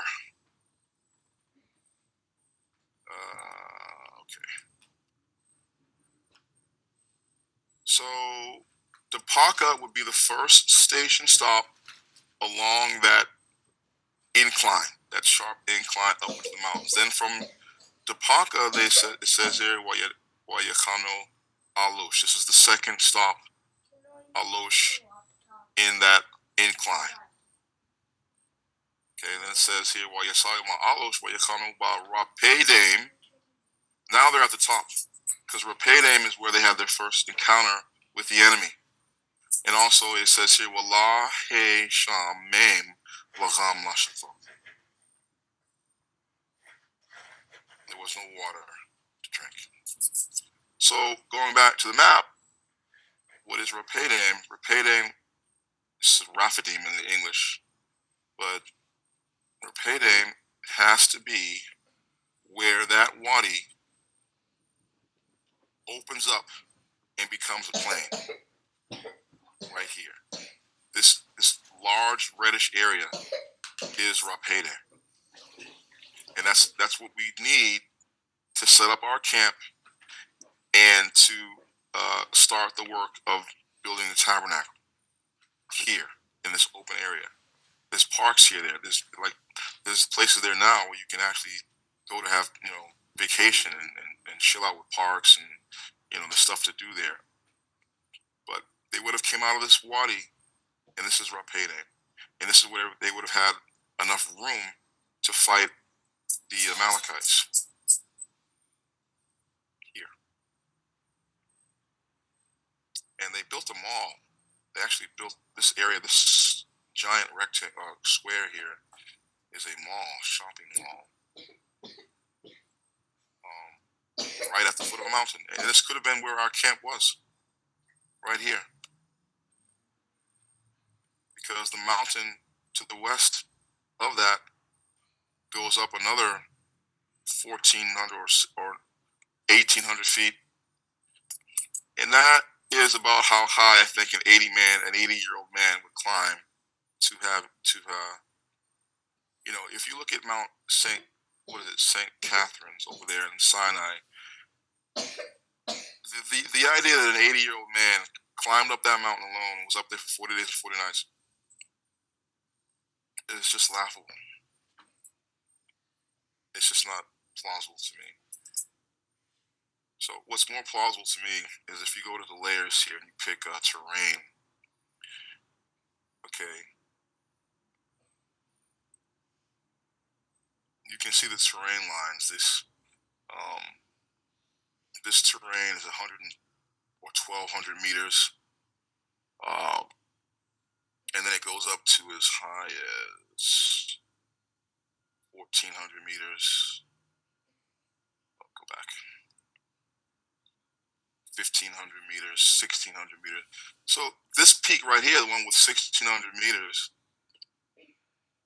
would make sense for the place where he went to receive the commandments, and where the mountain was shaking and all that stuff.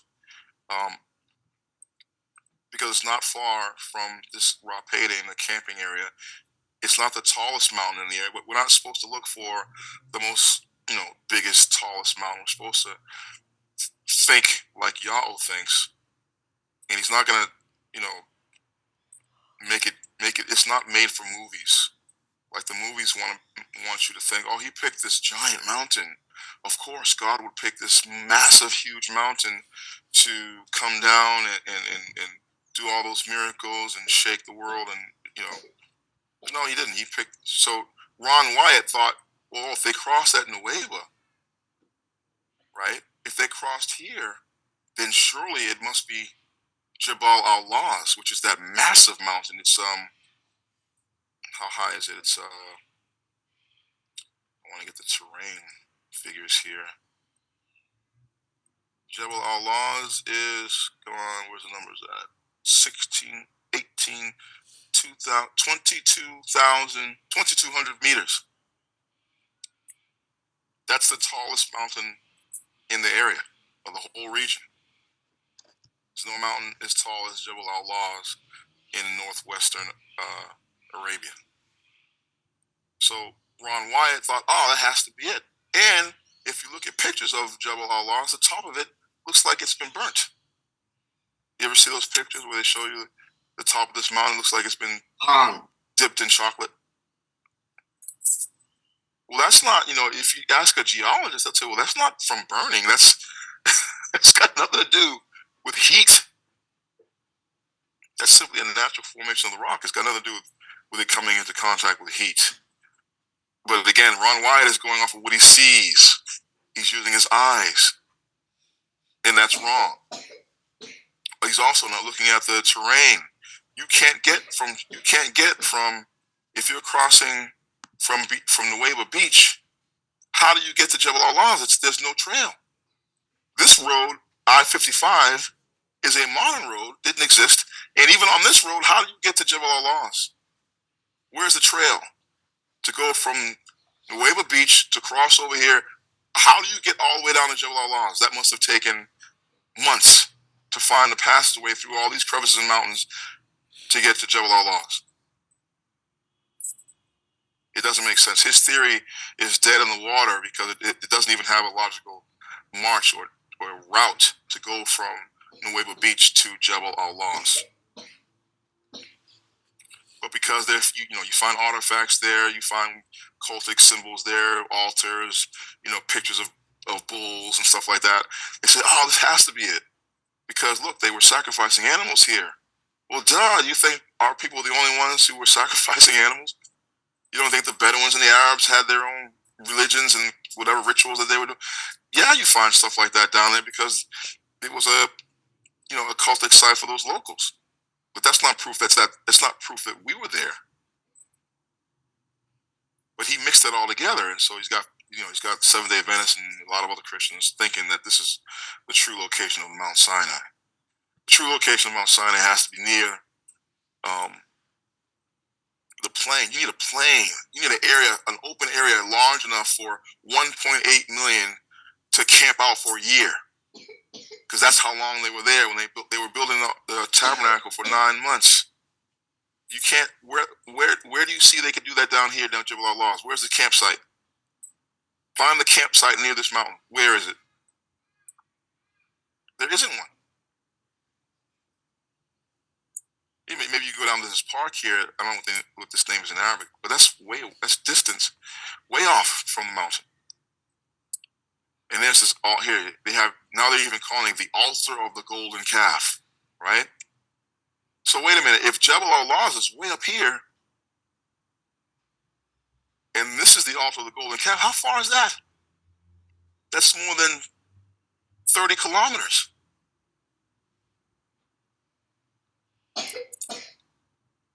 Doesn't work. There's a second. That's why someone said, okay, well, Jebel al-Lawz is too far away. So maybe it's this mountain. There's another mountain here. They call it Mount Sinai of Yahweh, I guess that's probably what they're going to call it. There's another mountain closer to the altar of the golden calf and Moses' altar. That's what they're going to say, okay, Jebel al-Lawz is clearly too far away. So let's pick this place, this Mount Sinai other place, because it's closer to where they find these artifacts and stuff like that. It doesn't work. And I don't believe that Yahweh would reveal these true locations to strangers. I'm sorry. I don't think he would let them get the credit for finding or unlocking the truth of our history. It's not their job to do that. So he's got the heathens confused. He's got them confused. He's got them chasing their own tail, looking at the wrong places, and believing in the wrong things. We couldn't have been this far south, because it says it's only 11 days from Mount Sinai to Man, Kadesh Barnea. And if you're way down here, Jebel al-Lawz, that's way more than 11 days to get up to Man Oasis, Kadesh Barnea. We had to be closer than that. Much closer. Okay, so they went from Hakal and they negotiated up this, like I said, from sea level, from Hakal all the way up through this wadi, and they came out here, this open area. That's Rephaim.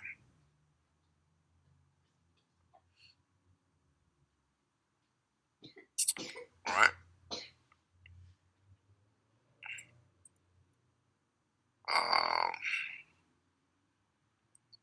Back to Thorah. Yisrael ma Rephaim, Yechanu b'mar bar Seinei.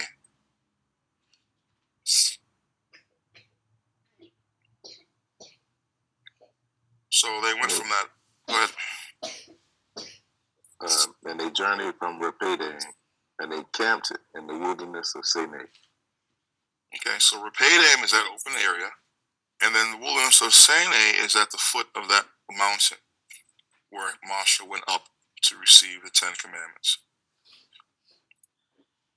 Okay, so you got the wilderness of Sin and the wilderness of Sinai are just two sides of the same mountain range. The wilderness of Sin is on the western side where they begin to climb up, and Sinai is on the eastern side once you're already at the top. Okay, that's why those names are similar. Sin and Sinai, they're not two distant locations, the same area, just two sides of the same mountain. Wa Yisrael ma bar Sinai, wa Yechanu ba Kabaroth ha-Thapalah.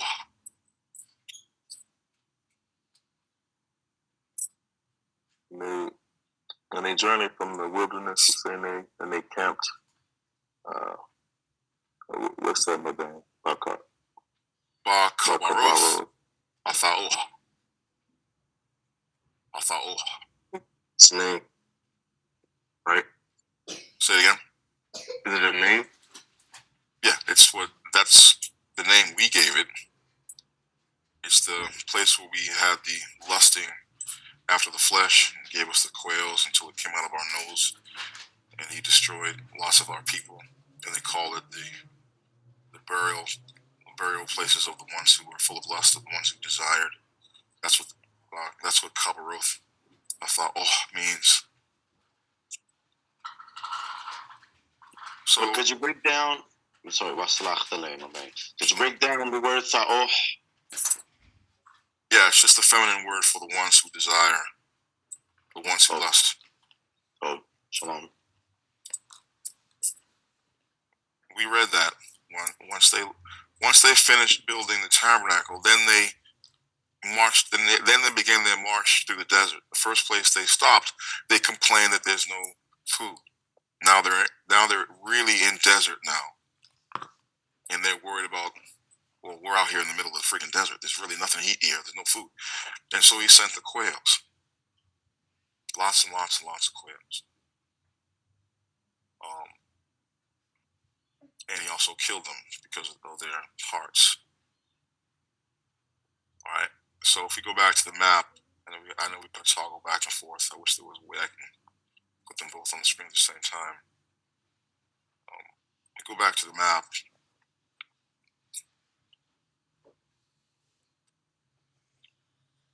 And let me switch to satellite.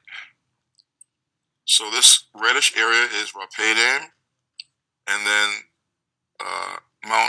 the wilderness of Sinai is here's the mountain, this area here. The western side is Sinai.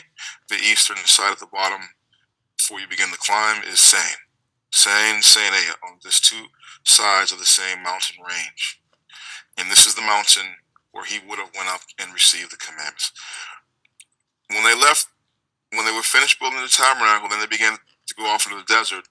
Okay, they would have marched through. They would have had to find a wadi, a natural road, to march through, and they would have come up into this place called Halat Amar. Halat Amar is what I'm saying is the location of Kabaroth of Tha'oh. Now they're in the middle of the desert and they're freaking out. No food, no nothing. So he sends them the quail, but he also kills them. And then you can see now they're on this road here, this now called I-5, is based off of an ancient caravan route that the Arabs used to go from Damascus to Mecca. It's been there forever.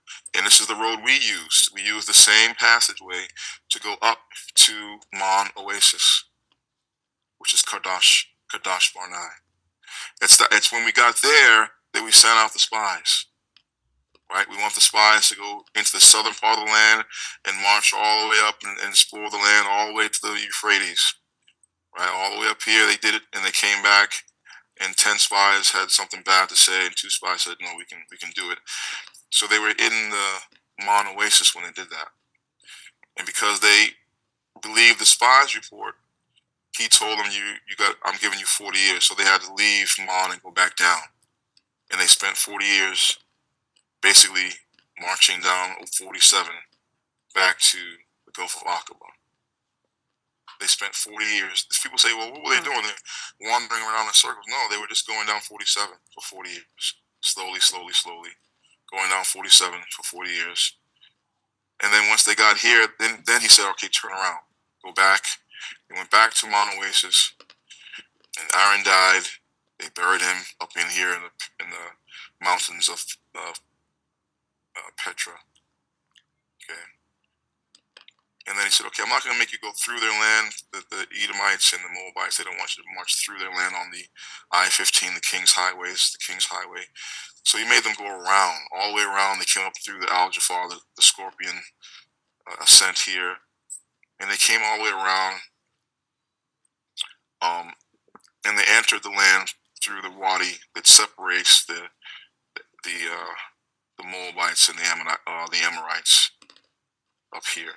And they ended up pitching, before Moshe died, in this place right here, between the 2 bays of the Dead Sea, is this peninsula called La'an Peninsula. This is the Sopel, the end of the plains of Moab.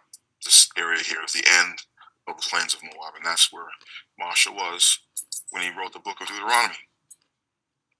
And then he charged Joshua to lead them across the river of Jordan into the promised land. And that's when conquest began, once they crossed the Jordan from here.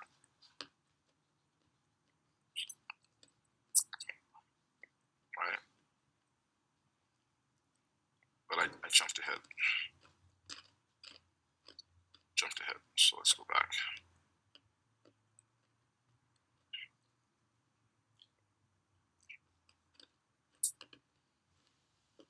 Wa-Yisrael ma-kabaru ha-fa'oh wa-yechanu ba-Ghasharath.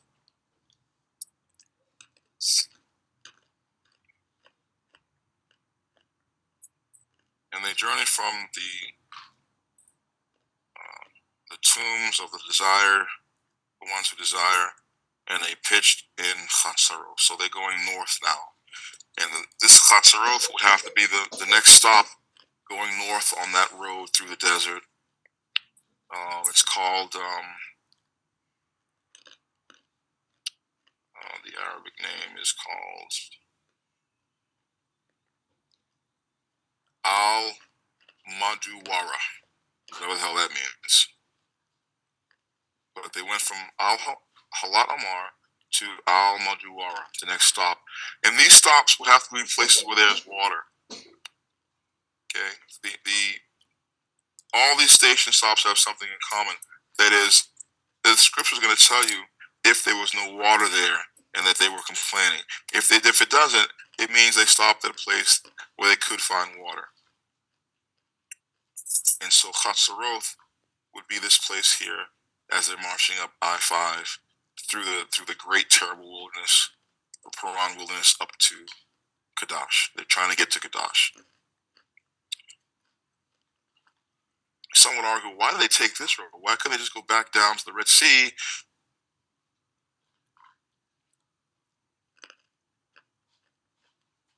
You know, a well-used road. There's people that they would encounter who they could buy stuff from.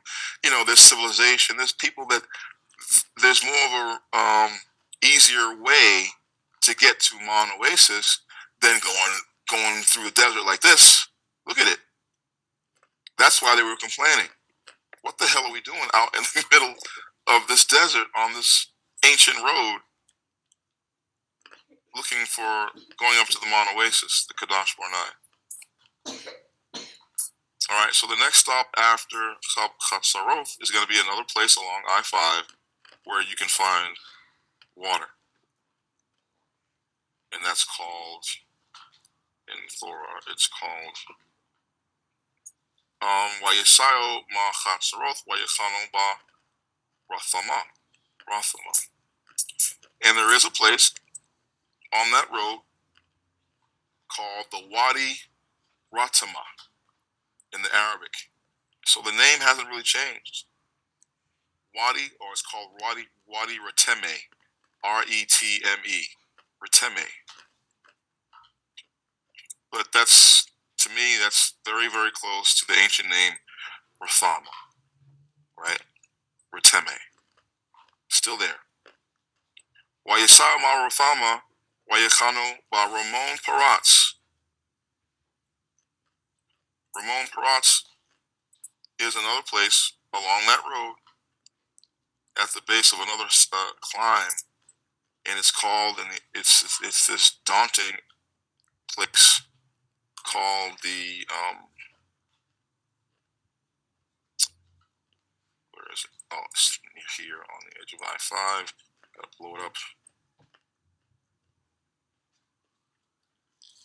So you can see there's places. I mean, they're not that close together, but places where they can find water, and it's called the, what is it? I think I have to go to the other map.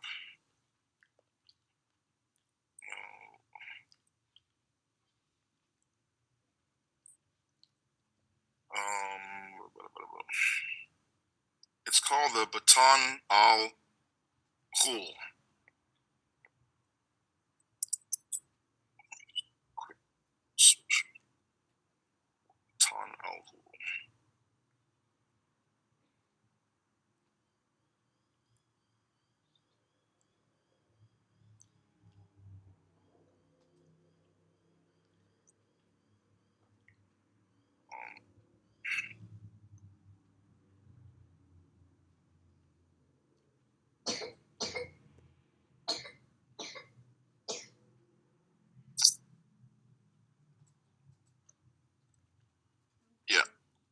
So it's right at this map doesn't show, but right here at the curve of this international I-5, this is where the road begins to climb or elevate again. And this is the location of Ramon Peratz, this area right here, where they begin to climb up to another height and elevation to get to the Mon Oasis. So back to Thorah. Wayisama Ramon Peratz, Wayechano Balabana. And there is a place today on the map called Libna. After you pass the Baton Al Ghul, you keep going north, and there is a place called Libna. It's on the same. It used to be the Hajj Railroad. This path that I'm talking about, and I think the Arabs built it used to be a railroad that they try to make it easier for the pilgrims to go from Damascus to Mecca. And Libna was one of the stops of the train where folks could get off and get some water. Libna. We would pronounce it Labana, but it's called Libna today. Still, till this day. Wayisama Labana, Wayechano Ba Rasa. And Rasa is another stop along the road where you can find water. Wayisama Rasa, Wayechano Ba Kalatha. This name also is preserved in the Arabic name Kalat al-Aqaba. Kalat al-Aqaba. And Kalat and Kalatha, that to me is very, very close. So the names fit the location. Right? We pronounce it Kalatha, and the Arabs pronounce it Kalat. While Yasawma Kalatha, Wayechano Bahar Shapar. And this is the top. Now they've reached the top of that incline. In this mountain, we call it Shapar. Shapar means to burn, right? And if you look at the map and how it's exposed, and it looks like there's nothing around it, that's why we called it by that name, Shapar. Back to the map, back to the view. So again, they came to the base of the mountain that Ramon Peratz. They began to climb. There's a few stops along the way, and they got to the top here, up to the top, and this is called what they call it, the Mountain of the Burning, Har Shapar. Now they're up on the top of this mountain. And to the west of it, you can see the Scorpion's Ascent. But now they're at the top, and they keep going, and they're basically in the area of Ma'an. So Har Shapar is, now they've reached their destination of the Kadash Barnai.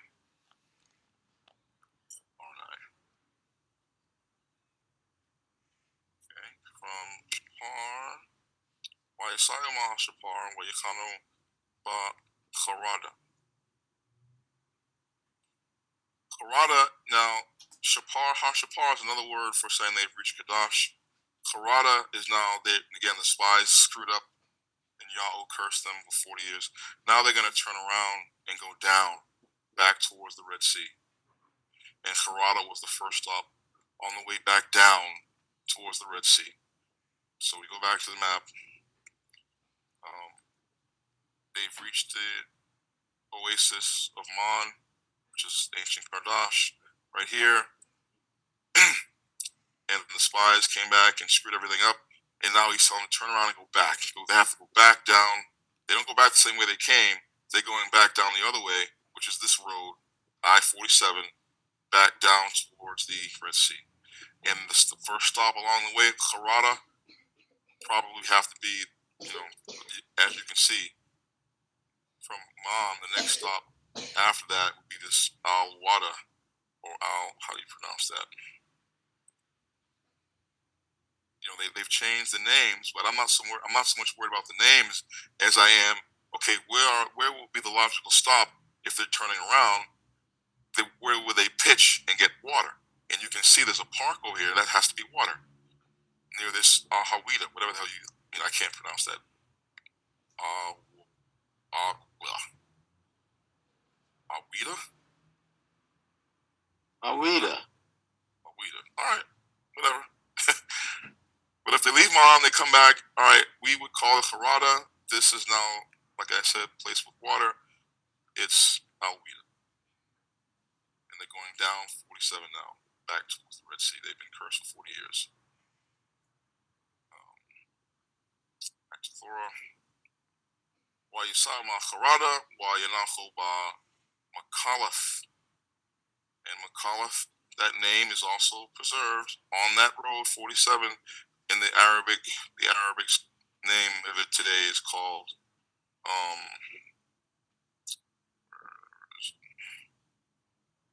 it's called Kalat again. Same word as before, Kalat.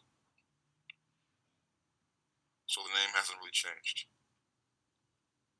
In all this time, all these 3,000 years, the name is still preserved in the Arabic pronunciation. Back to Thorah. Wayisam Makalath, Wayikano Bathachath. Wayisam Mathachath, Wayikano Batharach.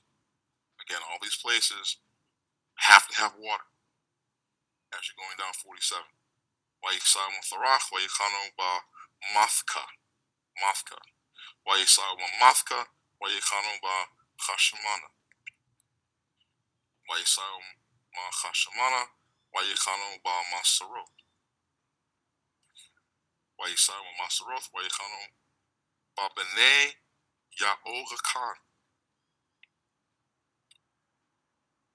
Wayisam b'nei Yaorakan, Wayikano b'char ha-gadgad. Wayisam b'char ha-gadgad, Wayikano Thapalah. Wayisam Thapalah, Wayikano ha-dabaraym. Wayisam ha-dabaraym, Wayikano Ghasharath Gabar. This is key. Ghasharath Gabar, that name is still preserved to this day in the word Etzion Gever. Let's go back to the map, and I'll show you where that is. Salachtale, Ghasharath Gabar means great trees. Yeah, it could be trees that are great, but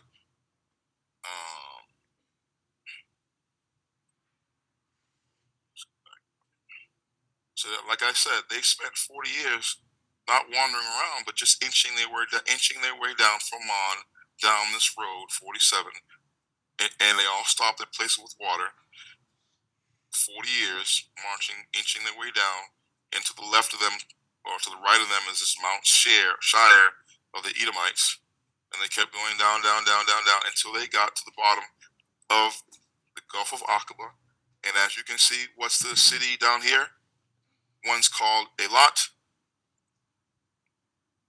and Eilat is the modern name of Ezra. And if you go to Israel, you'll see they'll tell you that this is Eilat is the modern Hebrew name of Etzion Geber. Trying to see if they have it. If there is it's all modernized. They built it up, and so you can't see it for what it used to be. But let me see if there is a tower.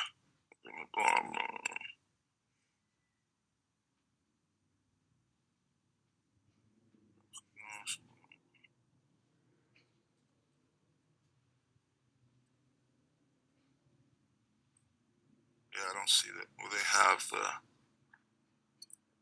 name, but if you Google Eilat, right? I'll do that now. If you Google Eilat,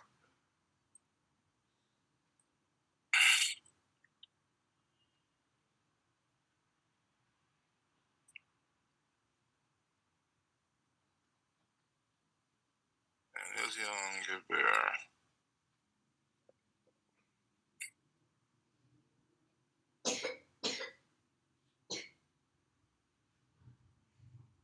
It tells you that Eilat is the modern location of the biblical Etzion Geber.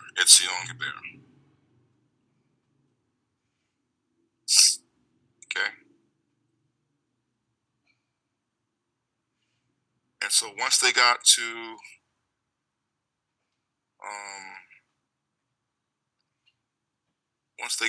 Etzion Geber, then the word came from Yahweh to, okay, turn around and go back. Go back up the road of the Red Sea, up 47, and go back to the Mon Oasis.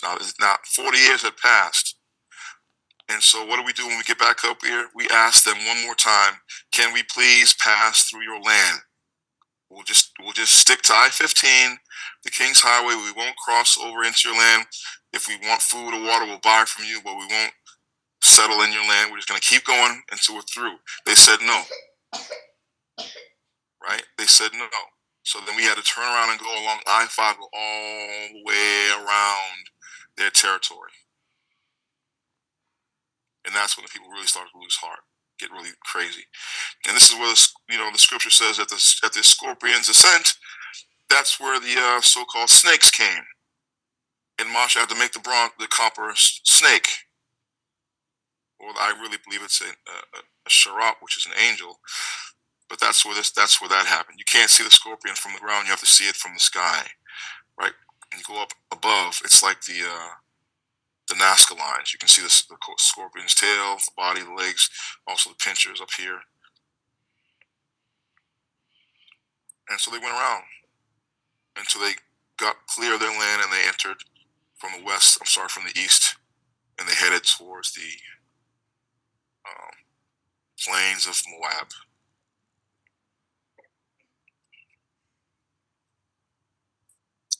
All right. And so the next verses in Thorah, this is why I'm saying there's too much detail in here for this to have been someone's imagination. Because it all fits with the geography that we see. So this can't be somebody just, cooking up a story. This is something that really happened. Wayisayo ma Gatzion Habar, Wayechano Madbar San. Whole Kadash.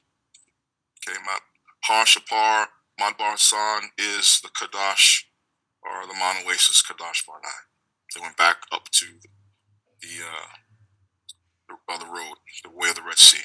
Wayisayo ma Kadash, Wayechano Bahar Hahar, Bakatza Arad Sadon. Because they had to bury, that's where Yahweh commanded for Aaron to climb up that mountain and die. And that was in the land of Edom, or at the edge of the land of Edom.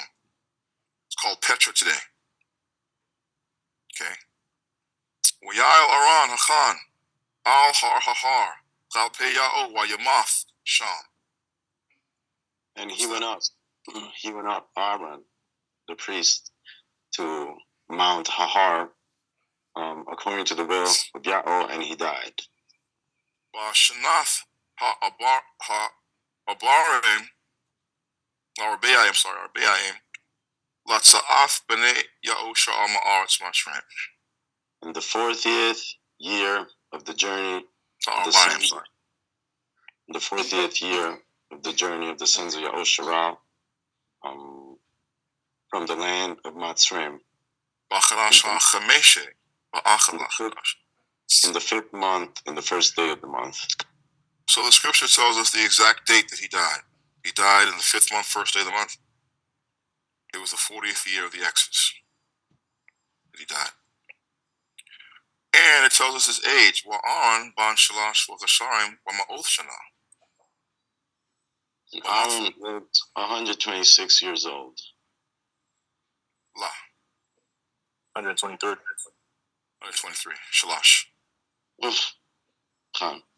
I always confused Shalash and Shash. Bamathel.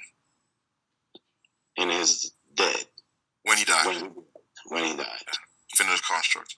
Bahar Hahar, that's Petra. And Har Hahar.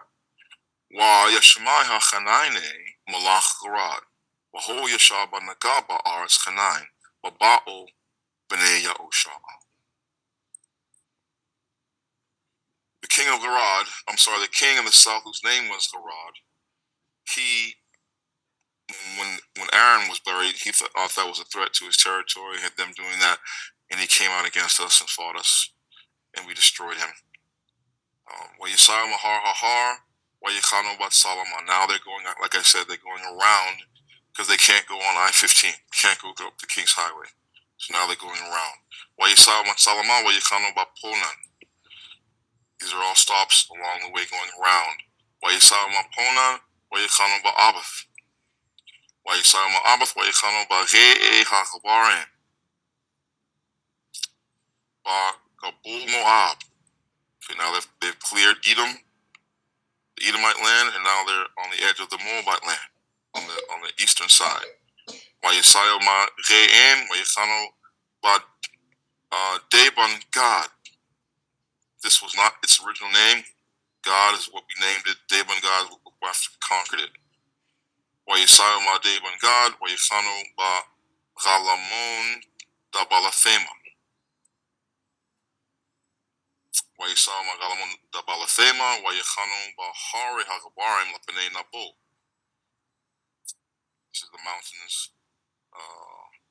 right after the plains of Moab, facing the two bays of the Dead Sea. Wayisai Mahari ha-dabaraym wayachano ba Ghasharath Moab, Gal Yardan Yarachu. Now this is the place where Moshe delivered the second covenant, the book of Deuteronomy.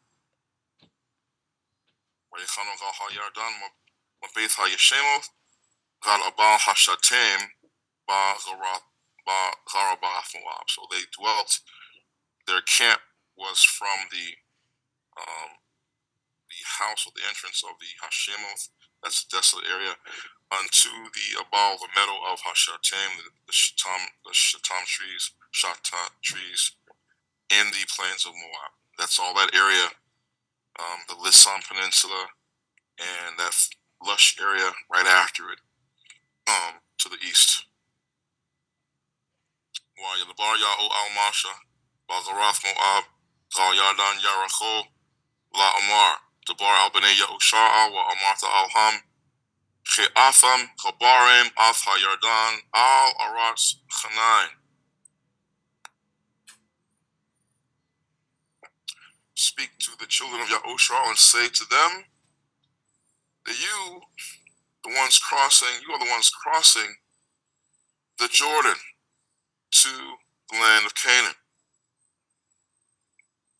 Verse 52, Wa horashtam afchal yashabeh ha'aratz mapenechem. Wa horashtam.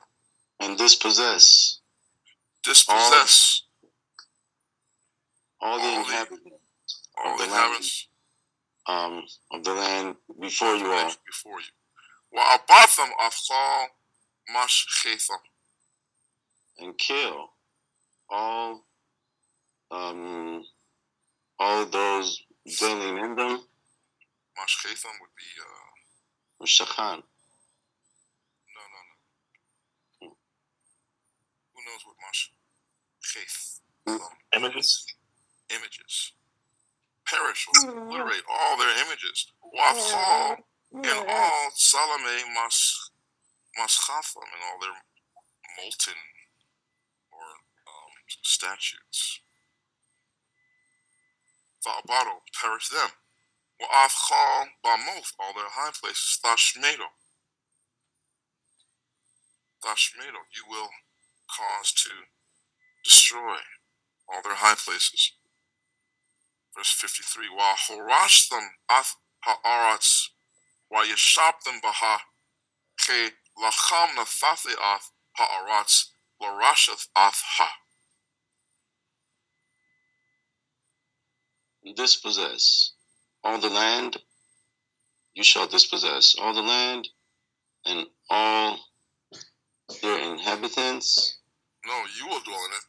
Wa yeshabtam.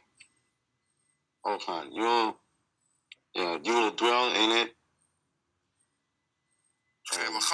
For to you, I've given the land to inherit it. inherit it. So, wa hatha nachaltham, reflexive. Hatha nachaltham. You will make yourselves to inherit or to possess Ath Ha'aratz, the land, by lot. Lamashbachotecham, to your families, Larab, that are the great, Tharabo, Ath Nachalafo, you will give the great, or you will increase its inheritance. While Lamite, and to the few, Lamite, you will cause to decrease or diminish Ath Nachalafo, its inheritance. Al-Ashar, to which yachts it falls, lo to him shall there, Hagaral, the lot, lo ya'eh, to him will it be. Right? So it was by lot. The land was divided by lot. And ones with the most tribe got the biggest land, the ones with fewer numbers got smaller amount of land. Lamatoth, Abathecham, Thafa, Nalchalu. According to the tribes of your fathers, you will inherit it. You will inherit. Yeah. Wa'amla thoresho af yashbehar atzmapanecham. And if not, thoresho, you will drive out the inhabitants of the land from before you. Why, hey, even it will be a shar, which Thorah, once you let cause to remain, maham of them, l'shachem ba'chenechem. L'shachem.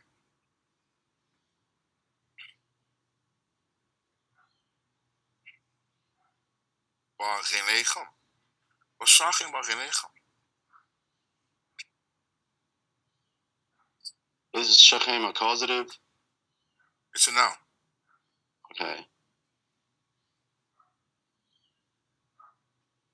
I'll remember. Pricks. There should be pricks in your eyes. Stuff you can't, you're trying to, when you got something in your eye, a dust particle, you're trying to scratch it out, and it just makes it worse. The eyes start to water. Well, name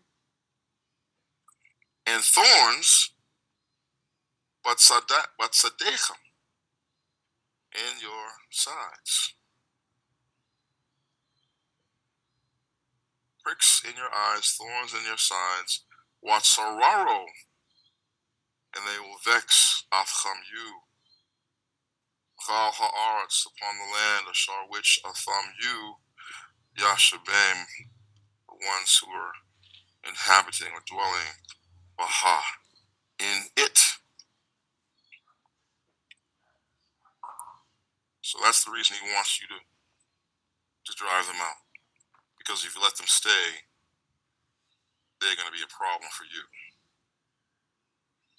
Also, it'll be a problem between you and the owner of the land.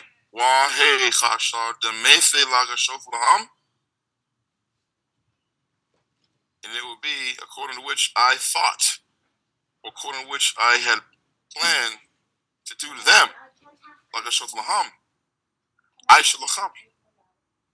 I will do to you. I will do to you.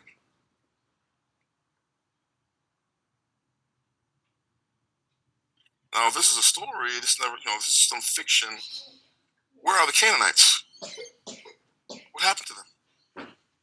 Don't tell me there were no Canaanites and this was made up. I got lots of people who don't deny that there was Canaanite. They just want to deny that there was Israel. But nobody denies that there was a people here, under the term Canaanite. Where are they? What happened to them? What caused them to be eliminated from that land? And then, if you've identified the cause, where are they?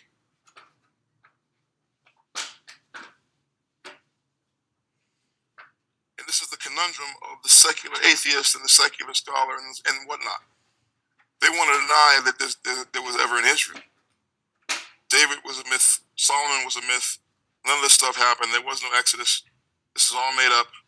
Oh, but there were Canaanites. Okay, where are the Canaanites? What happened to the Canaanites? Yeah, thank you. And what happened? The people who drove or got rid of these Canaanites, what happened to them? No answer. But this book's telling you what happened. We drove out the Canaanites, but we also disobeyed our Creator and broke His covenant, and so He got rid of us too. Same way He did to them. And these are facts. There's no one can deny that there are no Canaanites in that land today. At least not people who actually know that they know for a fact that they are Canaanites. They're gone. Gone. And the people who succeeded them, call them Jews, call whatever you want, they're not there either. Because if they were there now, there would be peace in that land. They wouldn't be fighting over it. They don't mirror the prophecies of this book. The ones who are in there now are calling themselves the Jews. Right? That's why they don't talk about Scripture. They don't use Scripture because they know they don't fit the Scripture. You don't come back to the land and then fight over it and have to go to war for the 60 years of your existence and fighting over land for peace. Where is that in the prophecy? It's not there. It's not there because these are not the true people have not returned yet. They are fulfilling the Scripture where it says the enemy will be in your land and be astounded over. Foreigners will move into your land while you are absent. The land will enjoy its Shabbats while you are absent. And those foreigners will have turmoil in that land. Turmoil, constant turmoil while you are gone. And the land is enjoying its Shabbat years. That's facts. That's actually happening. It says the true people will be gathered from their exile and they will be brought to the wilderness. That's also happening.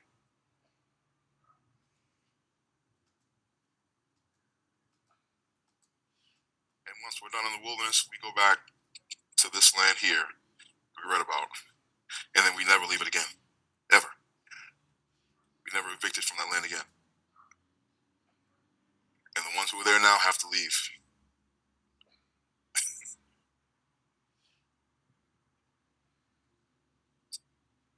And that's Thorah. To me, fascinating. Any questions?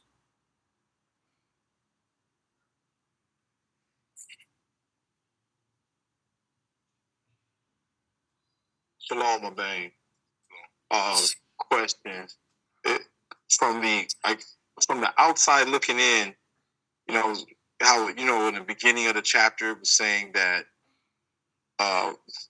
Masha and Aaron had formed us into columns or like a host of marching. Yep. And I know there's the skirmish, if you will, with King Ghasharath. And then at the end, it was talking about destroying people from the land.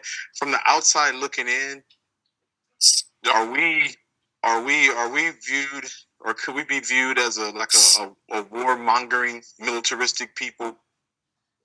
Yeah, absolutely. Fair enough. Shalom. Yeah. And I just, it just seems, and definitely not a negative thing in my eyes, but it just, you think about, we've talked about this last week, you just think about Yahweh and stuff, and it's just, even his chosen people, it's like, we're marching around, we're fighting people, we're killing them, and as we regain our consciousness here in the wilderness, we're gearing up to what we're doing all again. Exactly. And so it's kind of cool, but shalom, bro. Yeah, that's why the wilderness is so key, because he knows we can't go from all those curses that destroyed us and took everything away from us. We can't go from that straight back to the land. We're not ready. We need this time in the wilderness to regroup, recuperate, regain our strength. Everything that we lost, we have to get it back while we're here. Everything.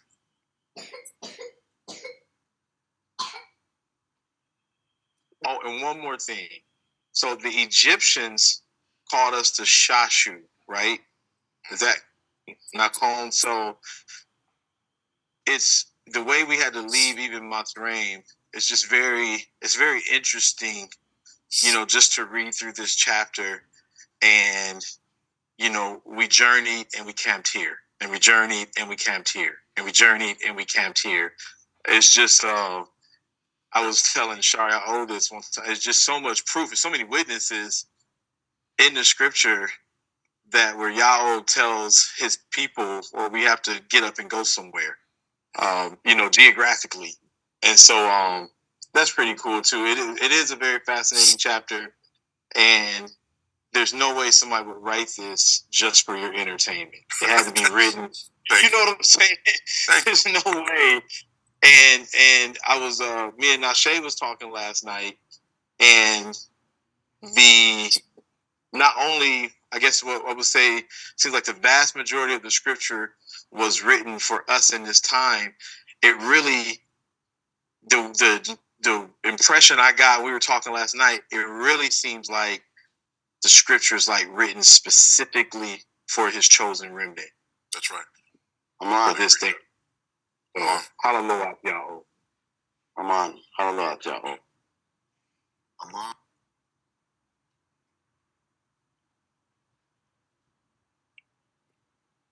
That's why I don't worry about all this useless information that's floating around. Aman. I'm looking at everything through the lens of Thorah. If it don't line up with this, it's in one ear out the other, or it don't even get in one ear. That's right. That's right. That's right. Useless information, waste of time. It's not going to put food on my table or clothes on my bag. It's not going to be conducive to this work that I'm doing now, and I got no time for it.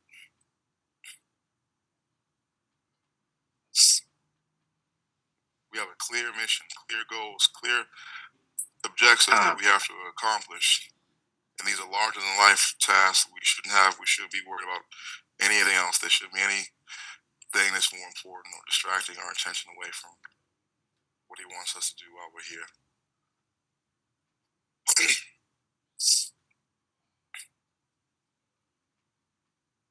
Anybody else?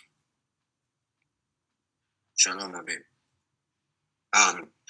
Just a quick question pertaining to the increase of harvest in the fields and things of that nature. So I know that the way our calendar works is that we would, I guess, sow in the beginning of the year or so. Our first fruits would be where the feast of first fruits is, and then we would take our first fruits in the offering. And then throughout the year we're doing, and then constant harvest, so we have a full harvest. So I was just really reading scriptures pertaining to that, and I was just wondering, say if we were to, grow our own food over here, on obviously we're not on our own land at this moment in time, but say we're growing our own food, and we're taking in a harvest. One, are we required to take the first of our harvest and give it as an offering? And two, if so, how does that do? How do you do that? Also, even if you're not required, if you want to do that, how would you do that? Well, I look at it from the standpoint, these laws were given to us in the first wilderness, and what did they do? Did they have fields? Were they growing stuff? No. I mean, maybe they were at a location for, it says some places they stopped for years. They were there for more than 1 year at one location. And maybe while they were there, they did grow some stuff, and they did, have some enterprise. If they were there for that long, they probably did try to grow stuff. But I'm sure they weren't treated like, oh, we have to keep the commandment and do this and that. Those laws are for our land. when we go into our land. So in the That's what I wilderness, see. yeah, in the wilderness, we can, it's said we will have our own vineyards and grow our own food and all that stuff, but we're not to treat it like this is the promised land. Fine. They had the tabernacle too, but they were in the wilderness. What were they doing if they grew stuff? It didn't count. It wasn't. This is not, the land that we are to let rest for a whole year every 7 years. It's not the land where we have these rules about what we grow. And that's good because it makes the promised land special. It's holy, it's set apart. It's not like any other land. Fine.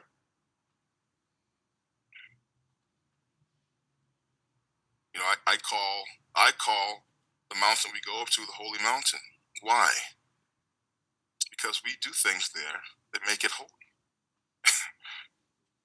we build an altar there to Yahweh, and we sacrifice offerings on that altar to Yahweh that makes that mountain holy. It's his. Every mountain is his, right? Everything is his. But that mountain in particular, out of all the mountains in the world, the only one where he has an altar to his name and offerings are being given to him. That makes it a holy mountain. But we know that that's not, this is just the wilderness. That's not his real holy mountain is in the promised land. This New Jerusalem that we're building here is just a temporary one. That's where the book of Revelation talks about the bride of Christ coming down out of heaven, adorned as a bride for her husband. That's simply a misinterpretation of the wilderness city, the New Jerusalem in the wilderness, that came out of the sky. Right? You people came out of the sky. Literally, you came out of the sky, you landed down here, and you're building a new city. That's the New Jerusalem. And that's the rapture that Paul was talking about. Paul was saying, there's going to be a rapture. You need to understand that it's not some meeting Jesus in the clouds, and then who knows what happens after that. It's literally you being collected by airplane travel to the wilderness. And, most of our people will be left behind and not know that they are being left behind because they won't even know that it's happening. It's happening right before their face, but they don't see it. That's the rapture. Thief in the night. Paul misunderstood it and got folks thinking there's going to be a rapture of the church in the middle of the night, blink of an eye. You're going to wake up and people will be gone, and some people will be stuck here crying.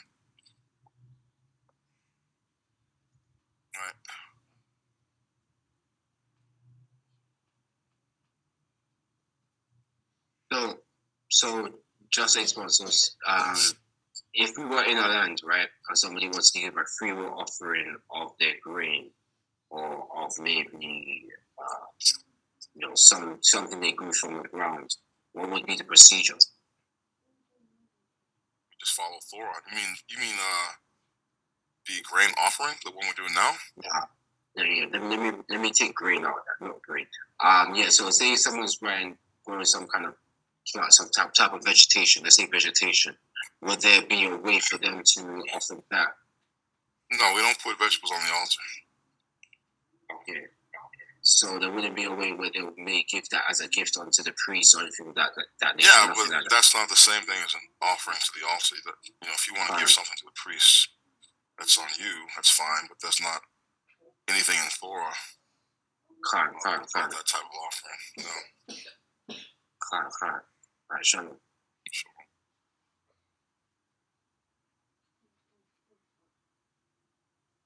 Shalom. Well, that last line is like the epitome of every OMPP mama, grandmama, sometimes your daddy or granddaddy. You either go outside and you whoop them, or I'm going to whoop you. That's if you lost the fight. Yeah, if you lost. Or if you just scared. Sometimes you run, oh, so they're chasing me, they bullying me. Like, go outside. Or I'm going to do that to you. And it's going to be way worse if they do it to you, so you just go outside and do what you got to do. I was a spoiled brat, so my mother was like, "What?" And she went outside. I didn't have to do nothing. My mother was a beast. She loved fights. My father, Ghasharath as he was, he didn't approve. One time I remember I got into a fight, and I knew my dad was across the seat, and he could see me, and I wanted to like show off and show my dad that I could fight. So I got this little kid in the headlock, and I'm like throwing him around. I just want to impress my dad. I just want to let my dad see that I was tough. Man, he came over there and just grabbed me up by the neck, threw me, said, "Get in the house." I was like completely destroyed. Like, what? I thought I was. Nah, my dad like, "Get in the house. You out here fighting." Completely destroyed my whole plan. My whole plan was to make my dad like, "Oh man, I'm so proud of you. Let me go buy you that Darth Vader you wanted." Nope, didn't work.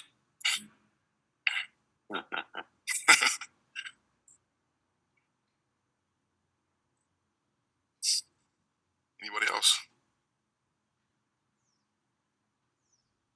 Bashalakale my pains. Bashalom. Shamai Yao. I have a question regarding the Zoom meetings.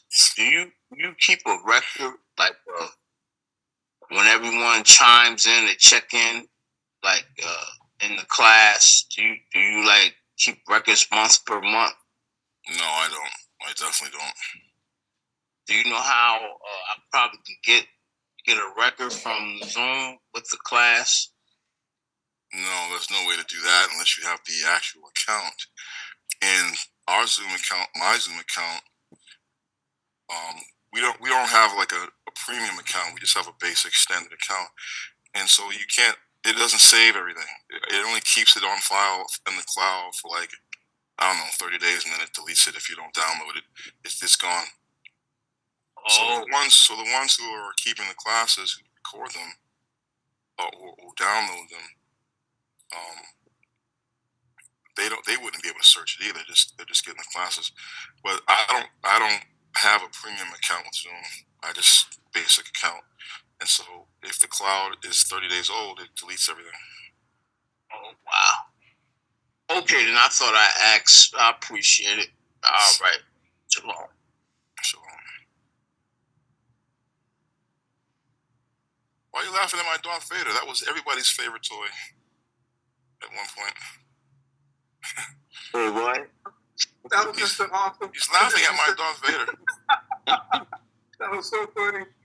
I just collected the NBA action figures and that. No, not even action figures. That too. I mean, but Darth Vader was up there. You had to have Darth Vader. No, not action figures. The cards. Just the cards. I just collected the cards. And that was it. I collected Matchbox cards. I collected baseball cards. I collected hockey cards, but I threw away the Canadians. I collected. Rightfully so. Yeah, we always threw away the Canadian teams.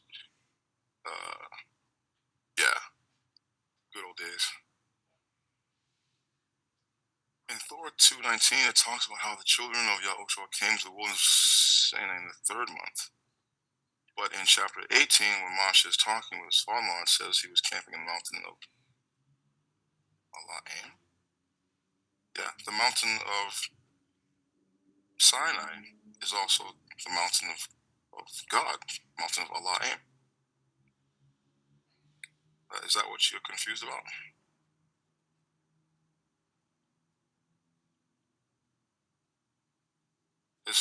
Not his father-in-law, his in-law, came to him when they had reached the wilderness of Sinai, where they began to build the tabernacle. And he saw him doing everything by himself. And he said, "Wait a minute, this is crazy. You're gonna wear yourself out."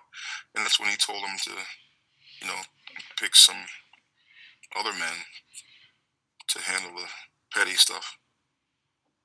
That's at the mountain of they were encamped at the mountain of God, the mountain of ha-yom.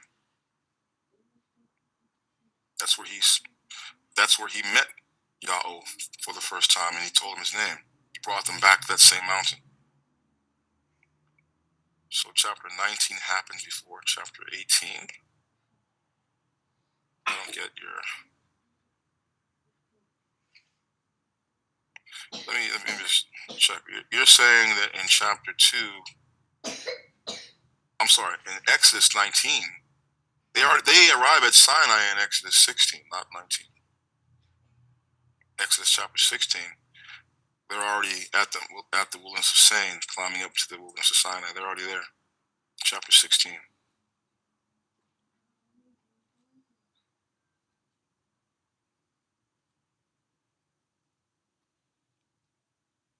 In chapter 19, they're still there. So there's no conflict with that.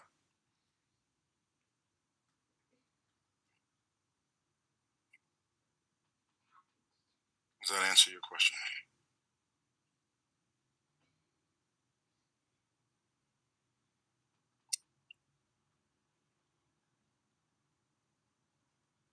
Yeah, they reached the wilderness, it says, in the 3rd month.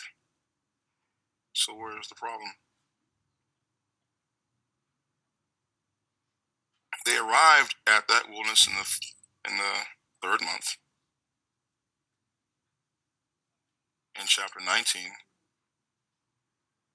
and then 3 days later, month 3, day 3, Sunday, is when they got the 10 Commandments. That's chapter 19.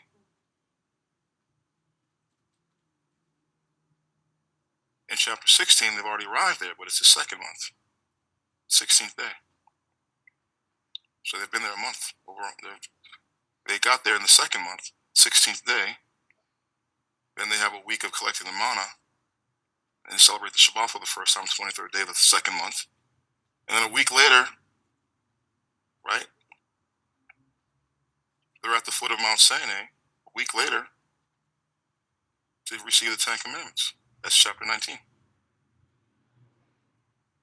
Month 3, day 1. I'm sorry, month 3, day 3.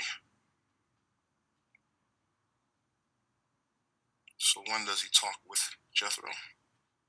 After the 3rd month?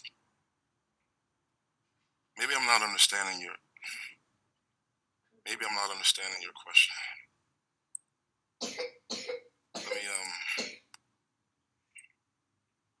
me see if I can get a better understanding of what you're asking here, because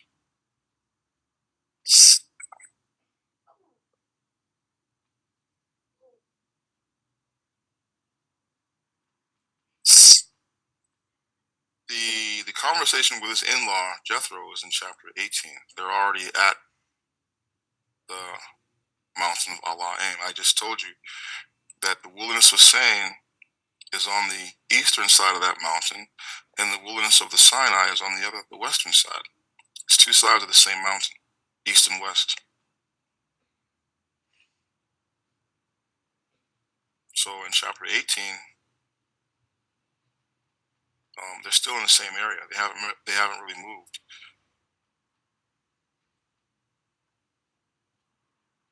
But let me find the exact verse that you may be looking at in chapter 18.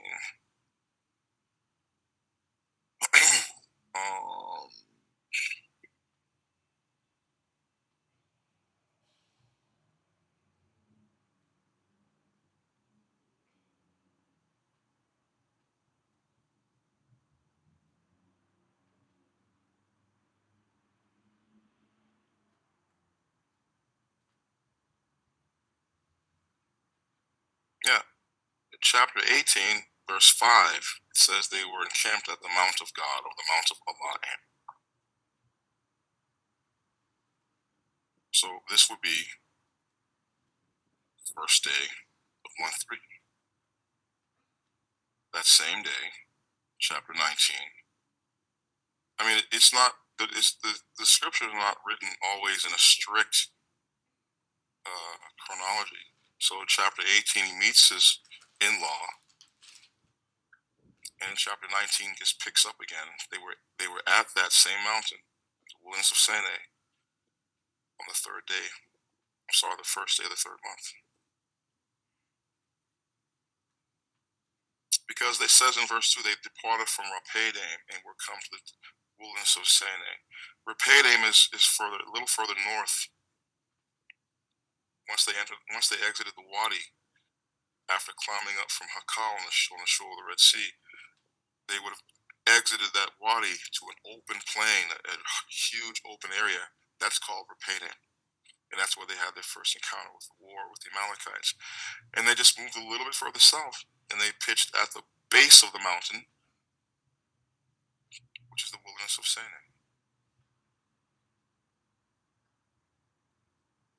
So chapter 19 is basically telling you that's when they arrived at Sinai, and Yetharo is having this meeting with Moshe before he goes up. That same day before he goes up into the mountain to talk to Yahweh, and he tells him that on the third day of the week, which is a Sunday. I'm sorry, the third day of the week. With the month beginning on a Sunday, he's going to come down in front of people. That would be Tuesday, Yom Shalisha.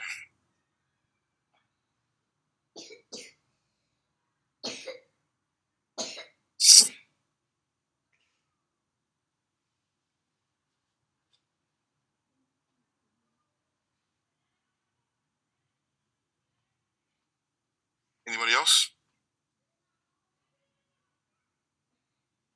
Quick question about Moshe's father-in-law. So it wasn't Thorah. Thorah was like his in-law, right? Yeah, so his in-law. His father-in-law was Chabad, and his father was Ra'al, right? No, Chabad was another in-law. The father-in-law is the first one that's mentioned in Exodus chapter 2. No, yeah, chapter 2. That's when when he marries the priest's daughter. That's the father. But the other ones are just in-laws, just relatives of the father. Just relatives. Because, see, for the English is just confusing because calling him father-in-law, but that's not.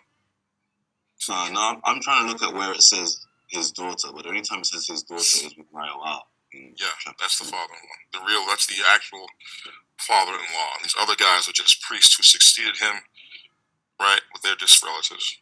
Got it. Okay, so it's just Chabad is the son of Ra'al, so he's like his brother-in-law. Yeah. Got it. Okay. Yeah. All right. Yeah. It's just like you said, it's the English confusing it. So yeah. I know a lot of these atheist pages and stuff, right? Say, oh, there's contradictions. Yeah, they jump on that. Like, bro, you're looking at the English. You haven't read this book. Thanks. Oh, why should I go there, my brain? I had a question on that as far as it seemed like they changed the name, right? Was it in the English would be Ra'ul, and then they speak of Jethro. First, it seemed like they making the same person the father-in-law Moses Moshe. Is that what y'all talking? No, we're saying that the English makes it look like that because the English is wrong. The word Chathan just means in-law, but the English translated it as father-in-law, like they give it a specific term, father-in-law, but it just means in-law, and that erases the problem. These aren't the same man with different names; they're different men with different names, but they are all in-laws, relatives by law because he married into that family of Moshe. Okay. Shalom. Shalom.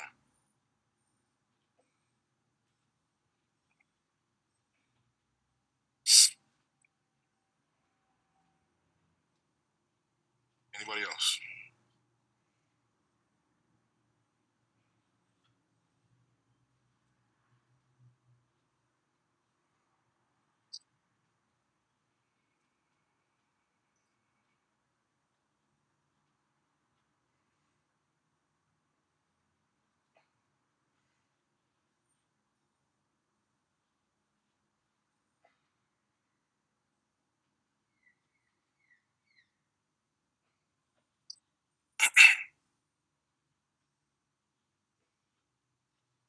No questions?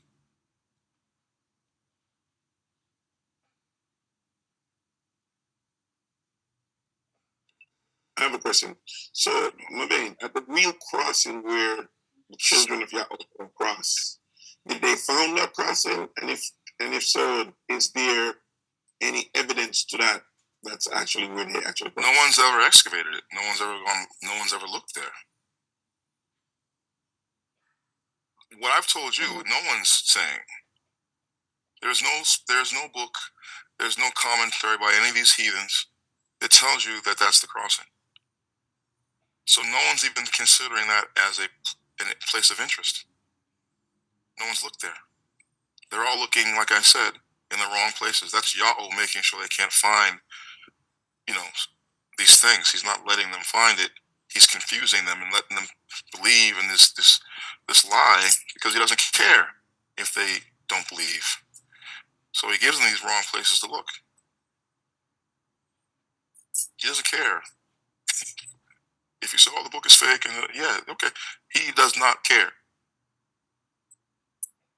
Yeah, there is no evidence of an exodus. There's no evidence of any sojourn 215 years of these people in the Nile Delta. There's no evidence. So therefore the book is fake. Yeah, there is no evidence because that's not where we were. You're looking in the wrong place. And that's because Yahweh wants you to be deceived. He doesn't want you to look in the right place. If you look in the right place, then you'll find the truth. And then, you'll be in control of the narrative. Once again, it'll be white people or other strangers in control of the information, the ones telling you what to believe. I'm sick of that. Wrong man. I can do my own thinking. Thank you very much. I'll take it from you.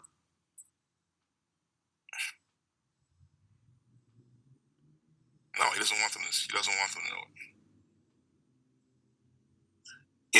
When I hear you talk, it kind of remind me of Yahushai, who when his disciples asked him, why do you speak to the people in parable? He said basically what you just saying. He said so that they won't understand. So that hearing they won't hear they hear and don't understand. If they understand, I would have to heal them. So it's amazing. It's amazing that you're saying the same thing. Which is wonderful.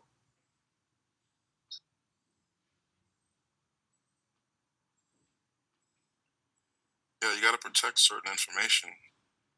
And if you're a supreme being, how would you do that? You deliberately create misinformation. To protect information, you create misinformation. And you let that become popular. And that's what he does.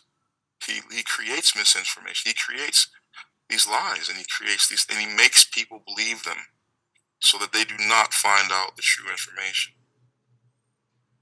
Because their hearts are not right. He doesn't want them to find out the true information. He wants them to believe whatever they want to believe except for the truth. That's why I don't have a problem mocking these people. Why would I try to bend over backwards to save them and to help them and to hold their hand? And when I know it's Yahweh that's blinded them, who am I to go against Yahweh? So I have my fun.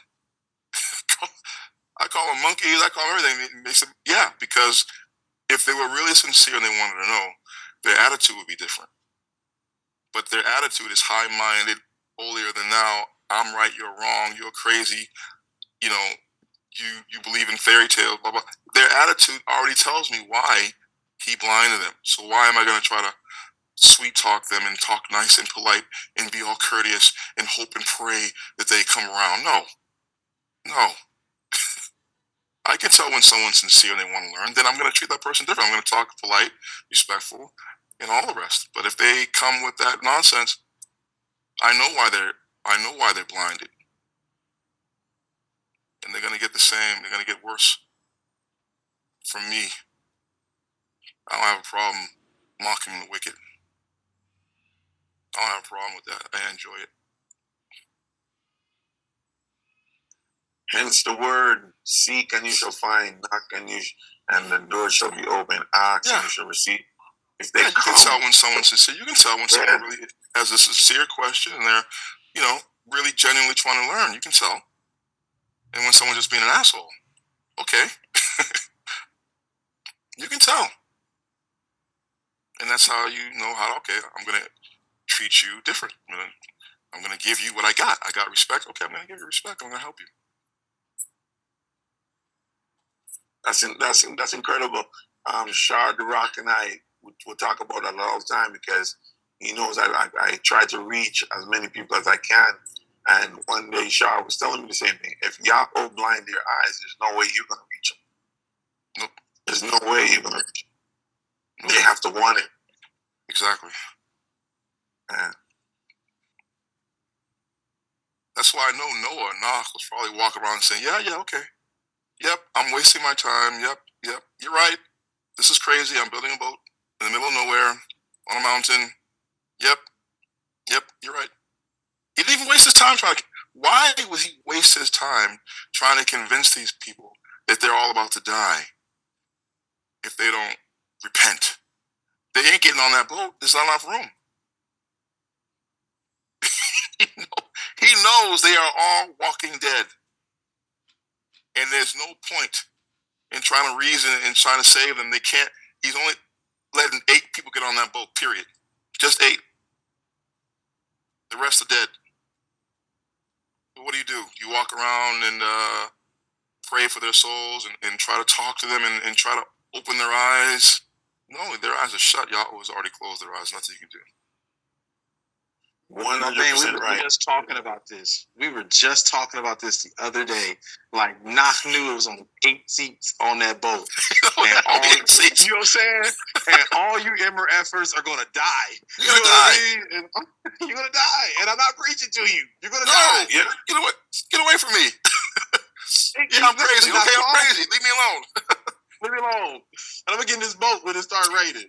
Now, you're going to die. You know what crazy?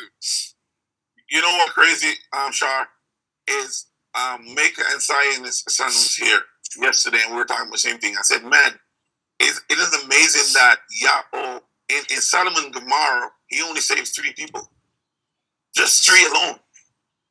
You know what I mean? 4. There were 4. Oh, well, ultimately. Yeah, you're right. Disobeyed. You know, I mean, you look at it. You look at the history.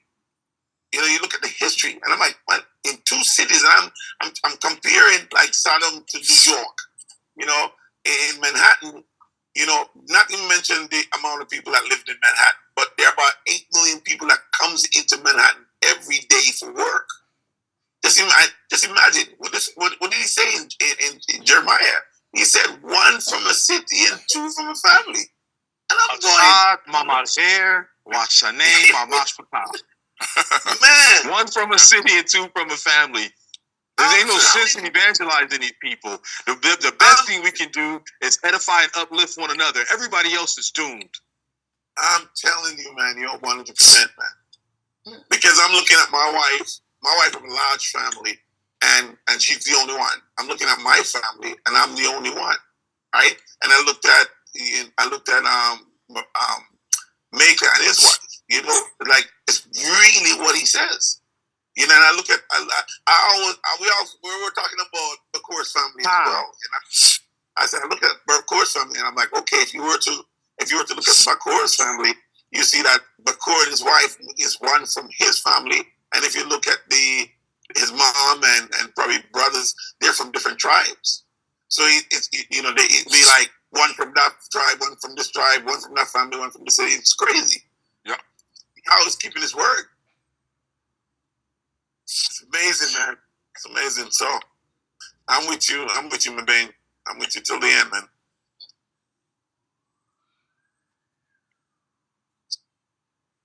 Shalom. Anybody else?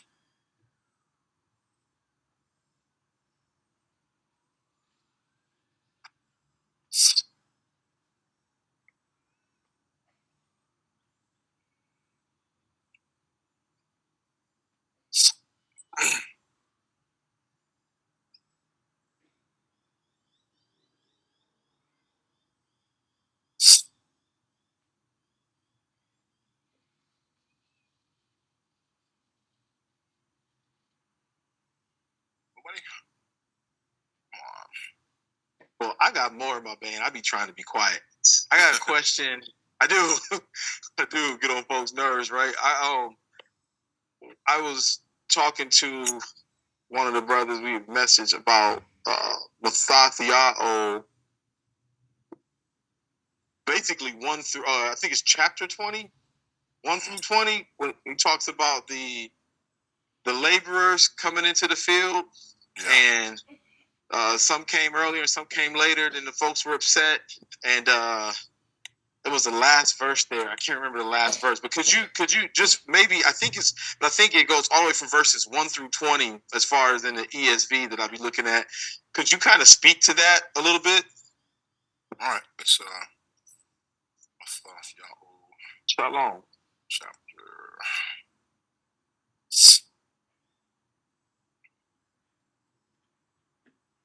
I'm just gonna pull up the Bavaria.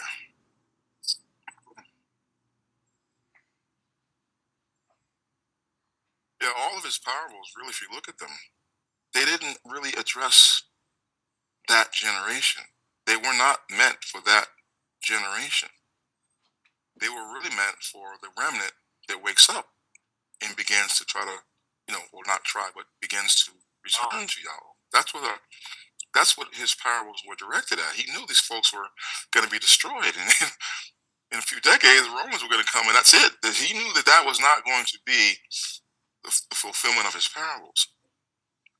These were sleeper cell parables. These were meant to be activated or understood and realized in a way, way, way distant future than what he was speaking of. And that's why they're so beautiful, because we can see, oh wow, he wasn't talking about them.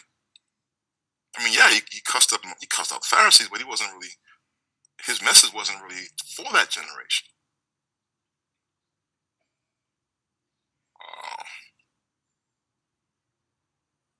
All right, chapter 20. And Yahushua said to his disciples, the kingdom of heaven is like a certain individual who was the master of a house, got up early, hired laborers for his vineyard, hired them one for one. I'm going to say shakal here because this translation is saying dinar. I don't believe he would have said that. It's a pagan. He could have said it, but I don't think that he would have said that to his own people. And he sent them into his vineyard. And he went out for the third Ashamara, and he saw others standing idle in the marketplace. And he said, go into my vineyard, and that which is suitable I will give to you. So they went. He came on again at the middle of the day, and also at the 9th Ashamar did the same. And at the 11th Ashamar, he went out. He found others standing around and said, why are you standing around idle all day? And he said, no man's hired us. So he said, go to my vineyard. And it came to pass at the evening, which is like, it's already, 11th Ashamar is what? In our world, in Madbar, 11th Ashmar is already like 7 or 6:50 p.m. But if you're in the northern, like if you're in Israel, it's 11th Ashmar is about 6, 5, 5:30, late 5, something like that. So the evening is just right around the corner from the 11th Ashmar, and he's already hiring people to go work. They only got like 1 hour or 1 watch of work to do in his vineyard. Go to my vineyard. And it came to pass at the evening, the master of the vineyard said to the officer of the laborers, call them that I might give them their wages. And he began with the last and finished with the first. The last received 1 shakal, a day's wages of shakal. So the first thought, oh, we're going to get more. But he gave only 1 shakal to each of them. Then the first murmured against the master of the vineyard, and they said, these last ones worked just 1 ashamara, 1 hour, and you have made them like us. We've been working here all day in the heat of the day. And he answered one of them and said, my friend, I have done you no injustice. Did I not hire you for 1 shakal? Take it and go. If I wish to give this last like you, may I not do according to my will? Is there evil in your eyes when I am good? So the last shall be first, the first shall be last. Many are called, but few are chosen. that's really the end of the parable, right? Verse 16. 17, 18, 19 are talking about a different issue here. Right? Gotcha. Okay, so what does the parable mean? Because, you hear Christians and they got their crazy ideas about what it means. They think the last guy here is the Gentile, and the first guy here is the chosen people. And now the last guy is preferred for some reason and becomes more chosen. Like he's got the same amount as what the first got, which means they're actually getting way more than what they should have got. And the Jews are upset about it because now they've been displaced by these strangers who are now the chosen people in their place.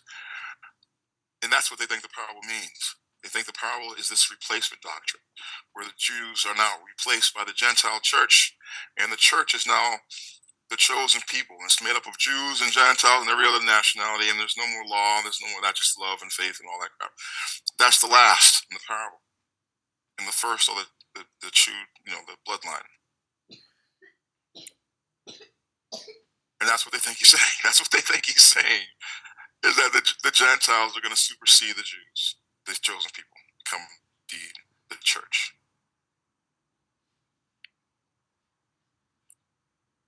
And if you look at the world, it looks like that. Oh, the Catholic Church is the main representative of this guy, this Jesus guy.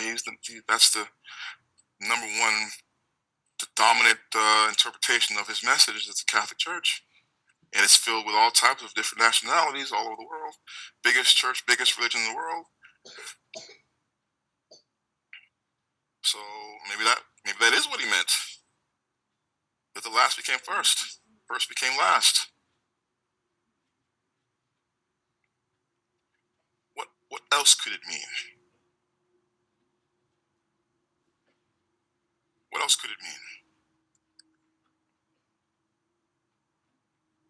I had a thought. It was part of the question.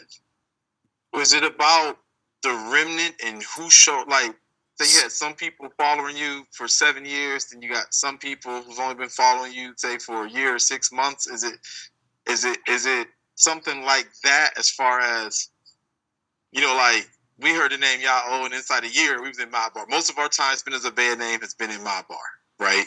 So I don't know. I'm just asking. I truly don't know. But is it something along the lines of that, or what is it? I'm in suspense. That's a first. All right, well, we got this master of a house who has a vineyard. And he's hiring people to go work in the vineyard. He's looking for people who basically need work. And he's generously offering folks who don't have work to come and work in the vineyard. So first thing we got to do is we got to identify, well, okay, this is parable. Then who would the master of the house correspond to? Yah-Oh. I'm going to say Yah-Oh. Okay. And who would he likely be offering work to? His children, Ghasharath. And that would be from the first to the last, wouldn't it? Yes, 100%. So it doesn't change. The first people were his people, and the last people at the very end, at the 11th ha-zah, those are also his people. There's no reason to think, okay, well, the first people were the bloodline, and in this last hour, that was a different nation, a different nationality of people. Doesn't say that at all. These are all the same people speaking the same language, same area, blah blah blah. These are all the same people. So the first people that he goes and asks to work in the vineyard would be who? At the beginning of the day. So it says here the third ha-shamara would be our. It's not the earliest time. What is the third ha-shamara? Well, I'm using Mad Bar time, but third ha-shamara for us is Midday. What time? I said midday. Like 12 Yeah, p.m. what pagan time? Like 11:30, 11:50? Yeah, third off tomorrow, 8:10. 8 p.m. 8:10. All right, so it's still early in the morning. 8:10 in the morning. He said p.m. He said 8 p.m. No, the third Ashamar can't be p.m. Yeah. Okay, that's what I believe. Third Ashamar is the beginning of the day, early part of the day. All right, so what would the early part of the day correspond to if this is Yahweh and his people? The beginning of the day, beginning of the workday. Okay, so we could say historically, would this be the Ancestors? would this be the Exodus, the beginning of our nation? Yeah, the first Exodus.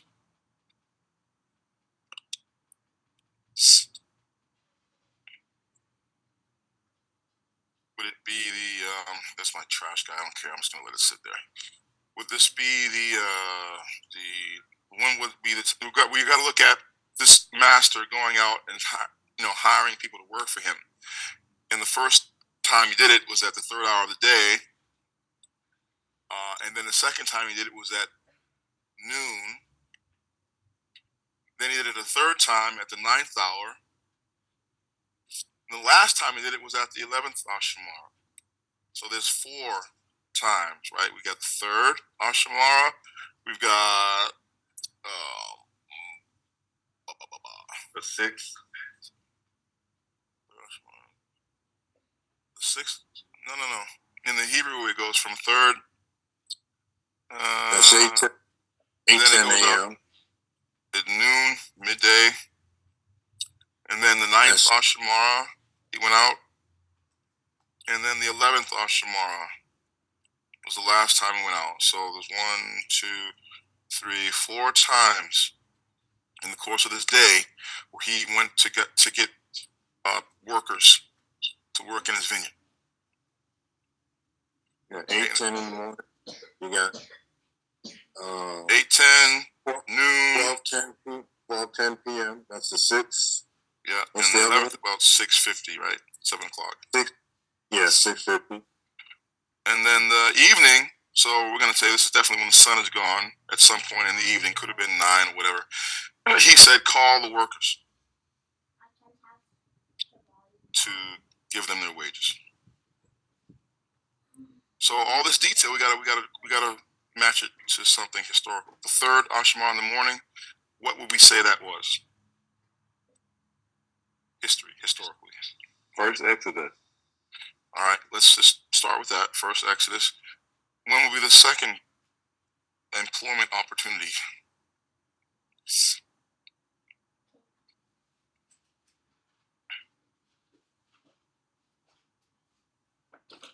Let's say the ones that showed up before the Exodus, the second Exodus actually started. There was a specific word you used for it, but creamy is the word that comes to mind at the moment. Well, if we start with the first Exodus, then the next thing would have to be on the history timeline would be the return from the Babylonian exile. That's right. Once again gave folks employment, told them to go back into work in his vineyard, his land. So that would be Cyrus, right? Cyrus the Great, the Persian, right? Then a 9th hour, he offered employment. So after Cyrus, we could say this could be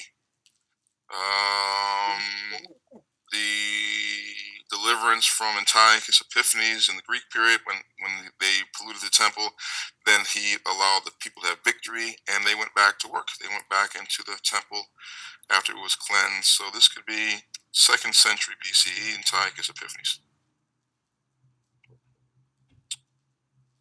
And then that lasted all the way up until the Roman destruction in 70. And now we got this 11th Ashamara here at the pretty much near the end of the day, daylight time anyway, he goes out and he offers employment to these group of people. So who would the 11th hour people be? 11th Shamar people must be who? The remnant. That would be the remnant. Now the remnant's only been working for a very short amount of time, and then they get their wages. What would their wages be? Wow. What's their wages? Hashdaim. Chashadim? Babal? That's right. That's exactly their wages. That's what they want. They need that money to feed their families and to rebuild their nation. But they've only been working for a very short time. At the end of the day, they start working. And the master of the house, now this part is interesting. The master of the house, in the evening time, calls all the laborers together to give them their wages. He starts with the last, and he ends with the first. The last received their wage with 1 shekal. He worked his way back up to the first, and they all got the same amount. We're the last generation. But the first murmured. That's interesting how the first group murmured, and the Exodus people were a group of murmurers. Huh. Right? These last only worked a short time. We've been working all day. Yeah, that's the generation of the murmurers of the Exodus. But the master says, look, I've done you no injustice. And you're lucky you're getting paid at all. You're lucky you're getting paid at all. But I'm going to give these last the same amount. All of you are getting the same amount because you're all my people. Right? And I'm not going to have one superior to the other or one better than the other. So this would be the resurrection, the final judgment when he restores us to the land along with the dead who've been resting. They come back to life and they go to the land. It's a beautiful parable about from the beginning of our history all the way down to the end. But that last group, that 11th Shamar people, has to be the remnant, and they get their wages after only a short period of work. Same thing the prophets said. Same thing the prophets have been saying, but it's only a little while that Lebanon would become a fruitful vineyard. And the fruitful vineyard will be reckoned on a wooded mountain height. Same thing. He's not saying anything new. He's just saying the same thing in a different way, just using a different way of saying it. But what he's saying here, the prophets have already said. He's just using a different way of saying it, a parable, a different way. But they've already said the same thing. So they would have never figured this out. In that generation, they were like, what the hell is he talking about? It wasn't meant for that generation to understand. That's why the church took it and twisted it to be, it's the Gentile church becoming the replacement of the Jews. And now there's no Jew, there's no Gentile, there's only a new creature in Christ. All that crap. The last children of the Say it again. No, the last of the generation of slaves becomes the inheritors of the family business. Yeah, that's right. That's right. We get the business. Yeah, the kingdom. It says in Mankhah that the kingdom, the dominion, first dominion, will come to the daughter of Seon, the remnant. We build it. We are the ones who reestablish the kingdom of Yahweh, the kingdom of heaven on earth. That's the little stone that's cut out of the mountain that hits the image on the feet and makes it crumble. And then it becomes a whole mountain, fills the earth. Right? It starts with the remnant in the wilderness. We are that stone. And we are hitting the image on the feet with the 10 toes. What we're doing here.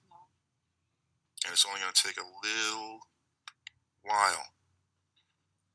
Right? When you were in the Mazmor and you were in church and they were saying, oh, you got to wait on the Lord. Wait on Jesus. That was a waste of time, meaningless, didn't mean anything. Right? But now that you're in the wilderness and you're waiting on him, now it has some meaning. Because what are you waiting for? You know what's coming. He's waiting on us. No, but what are you waiting him? What are you waiting for him to do in the wilderness? Destroy Babylon. Destroy Babylon. And what else? Fill your pockets with wealth, make you filthy rich, so that you can establish his covenant, build his tabernacle, restore his priests, become a strong nation again, a nation that will rule the world. That's what's coming. You can't wait on that in Mazmor. No. It's never coming to you in Mazmor. As long as you're on Mazmor, you will be punished. That land is for you to be punished. You are punished for as long as you stay there. You die there. You don't get restored there. You have to go to the wilderness. And then when you wait on Yahweh, wait on the Lord, it has meaning. Maybe you should say that again, Mabane, because I don't think some people understand this. Maybe you should say it again. I said, waiting on the Lord in Mazmor is a waste of time. You're not gonna get whatever you're waiting for, because that land is your punishment land. It says you are destroyed forever. Jeremiah 17:4. You are destroyed forever in that land. Forever means as long as you stay there, you are destroyed. But the scripture says that he will bring his remnant to the wilderness, and there they will renew their strength. There they will wait on him, and they will mount up as on wings of the eagle, fly, run, and not be weary, not faint. So you waiting on him here has meaning, because he's telling you what he's going to do once you come here, what he's going to give you, what he's going to have come your way. Now that you've obeyed his will and you're doing his commandments here. Now waiting on him has meaning, because you know exactly what he's going to do. You're waiting. You're not just waiting for some whatever, something you really can't put a finger on. You can't really name it. Oh, I'm waiting on something. In Mazmor, you didn't really know what the hell that was. What are you waiting on? Well, I'm waiting on him for this and this and that. And my mom, she's sick. And Okay, can I ask you a question? Yeah. I know you said when we did the song, the war and the destruction begins in Mazmor. But what is to be of the surrounding area here in Mazmor? What would become of that? Nothing. The host nation of the remnant is spared. Even, let's say, Cebu, or the surrounding areas, even though we're scattered, a little scattered. All of the Philippines is the wilderness. All of it. Okay. We don't live in the totality of it. We just have a share, a piece of it. Our piece of it is in Cebu, but the whole country is the wilderness, and the wilderness is spared. It would have to be that way, because once the world is going through all this destruction, we still need an infrastructure around us where there's power, where there's access to services and food. If the internet goes down in America, it's still up here. They're not on the same grid. Their banking system is different. Everything is different. So this place would be fine. It would nothing. Just because the world will be going through a bunch of chaos and turmoil, this place would be pretty much okay. It all makes sense. They may have a reduction in the rice importation, but they'll be fine. That's crazy how they get most of the rice imported, and that's corruption on their part. This country is corrupt, making the rice import come from outside when they have enough to grow. They have enough land to grow their own rice to feed the people 10 times over, but they hack up the rice price and make it come from outside, and that cheats the farmers. Farmers stay poor. I've never seen so much untouched land in this day and There's silos in the Philippines filled with rice, but they can't sell it because it was grown here. They only let you buy the rice that's imported, and that's a shame. Well, we got to change that. We got to change the whole economics. Yeah. Go on, Martin. Sure. Well, I'm going to count that as prophecy. So I got that prophecy done. Any other questions? Just a quick question. So the first was the first Exodus. The second was the return from Babylon. What was the third? The third would be the recovery of the polluted temple in the time of the Maccabees. Okay. So the second and the third are quite close together. Yeah. Okay, and then the fourth is us. Fourth is us. All right. At the very end of the day, daytime.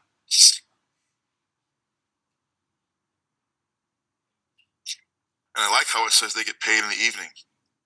Right? We're waiting to get paid in the evening of the year. Yeah, literally. Literally.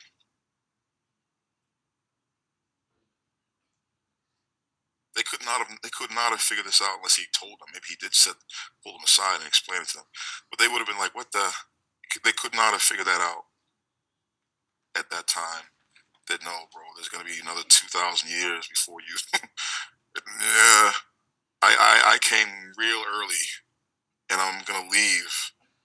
And you ain't going to see me again for 2,000 plus years. But I'm going to say all this stuff now because when you finish going through the curses and you wake up, you're going to need this information to help you get back on your feet again. That's what this is. This is the king. This is our future king giving us a heads up way before, we came into existence.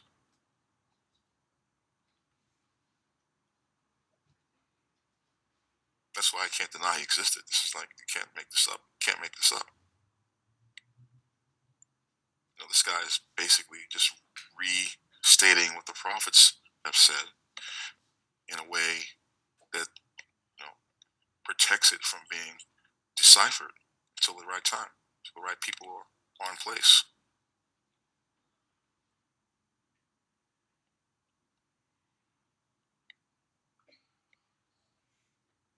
So many are called, few are chosen. Right? All our nation, even the ones who haven't come in the wilderness, they're called. They are called. But if they don't come here, then they weren't chosen. If they don't come in the wilderness, they weren't chosen. Even though they are called. He called everyone to work. Right? The parable basically said he called everyone he could find of his people to work, to come to work. So that's what it means. Many are called, few are chosen.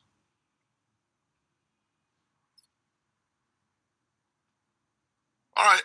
No questions. Is there a priest? Oh, okay. Wait. Sure. And I had to look this up before I asked this question because I figured it probably in the New Testament, because it says it is appointed unto man once to die, and after this, then after that, the judgment. And obviously, all mankind hasn't died. There are a couple of them in heaven. But my question is, since the last will be first, will it be because a lot of them will still be alive? Because I know we got to go through Jacob's trouble and there'll be war and we'll have some casualties, but it doesn't say everybody's going to die. Yeah. Well, that verse from the letter of Hebrews is garbage anyway. Yeah, it is from the New Testament. It's not from Thorah or from Thorah. It's true that there will be a judgment for everybody according to their works. But it doesn't say everybody will die in that war of Jacob's trouble. If that's what you're asking. Yeah, that's what I was asking. So the last to be first because they'll still be alive.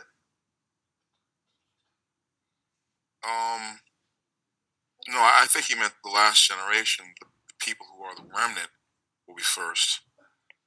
because they're the ones that's going to restore the kingdom.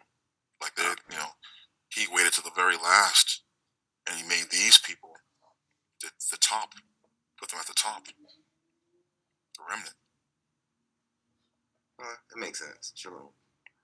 I also believe too, Mbain, that Yahushua was speaking to the Pharisees and the Sadducees. See, they're the one who were the teachers of the law, the Sanhedrin, all of these sects who believe that people have to come through them. So they had their mindset like they're the ones, they're the only ones, and it was kind of like a rebuke to them as well.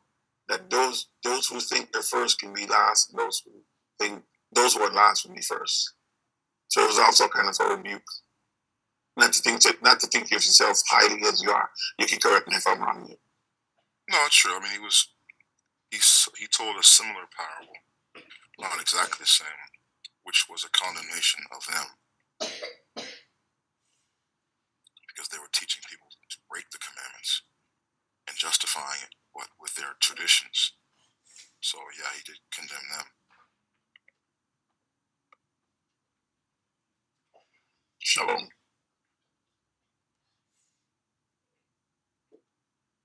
All right. I'd still like to meet at the class. If folks today got nothing to do, we can have another meeting later today at the class. I want to see what it's like with the fans on in there, if it really is cool. Because if it is, then we can. I mean, the floor won't start probably until the middle of August, if I'm wrong. And then after the floor is done, we can put the AC units in there. But if the fans cool it down, we can start having classes in there now, if it's cool. Just a warning. It will be cool because those fans are designed to push the wind. So if you but we're dealing with hot air coming out, so you will it will cool down a little bit, but you're gonna have a lot of noise. It's gonna be loud.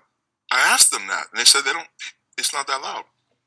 Oh, it's gonna be loud. I asked y'all, and then I said loud. They said no, you can. So it's still very loud. When we were cleaning up, we had them on. We were trying to talk. It's loud. So we do need the speakers in the sound system now. Okay. Yeah, we put more fans in there, so it is gonna be a little more louder. But you asked when it was 2 fans. It wasn't loud. 5 big ones plus 2 small ones. Yeah, it's kind of loud. So definitely. All right. Okay. All right. Yeah, I'm gonna go there and check it out. Yeah, it will work, and I'll bring the speakers. I got the speakers in my car, so I'll bring the speakers. What time you want to be there? No. Do it tomorrow, not today. Oh, okay. Yeah, Shabath, don't carry it. Don't lift it. Do it tomorrow. Shalom. All right. So, where's our priest? Put him to work. Yeah, I'll do the priest's blessing. Okay. Ya baracha Ya'o wa shamarcha. Ya'ar Ya'o paneu alecha wa yakramcha. Ya yasha Ya'o paneu alecha wa yakam lacha. Shalom. Shalom.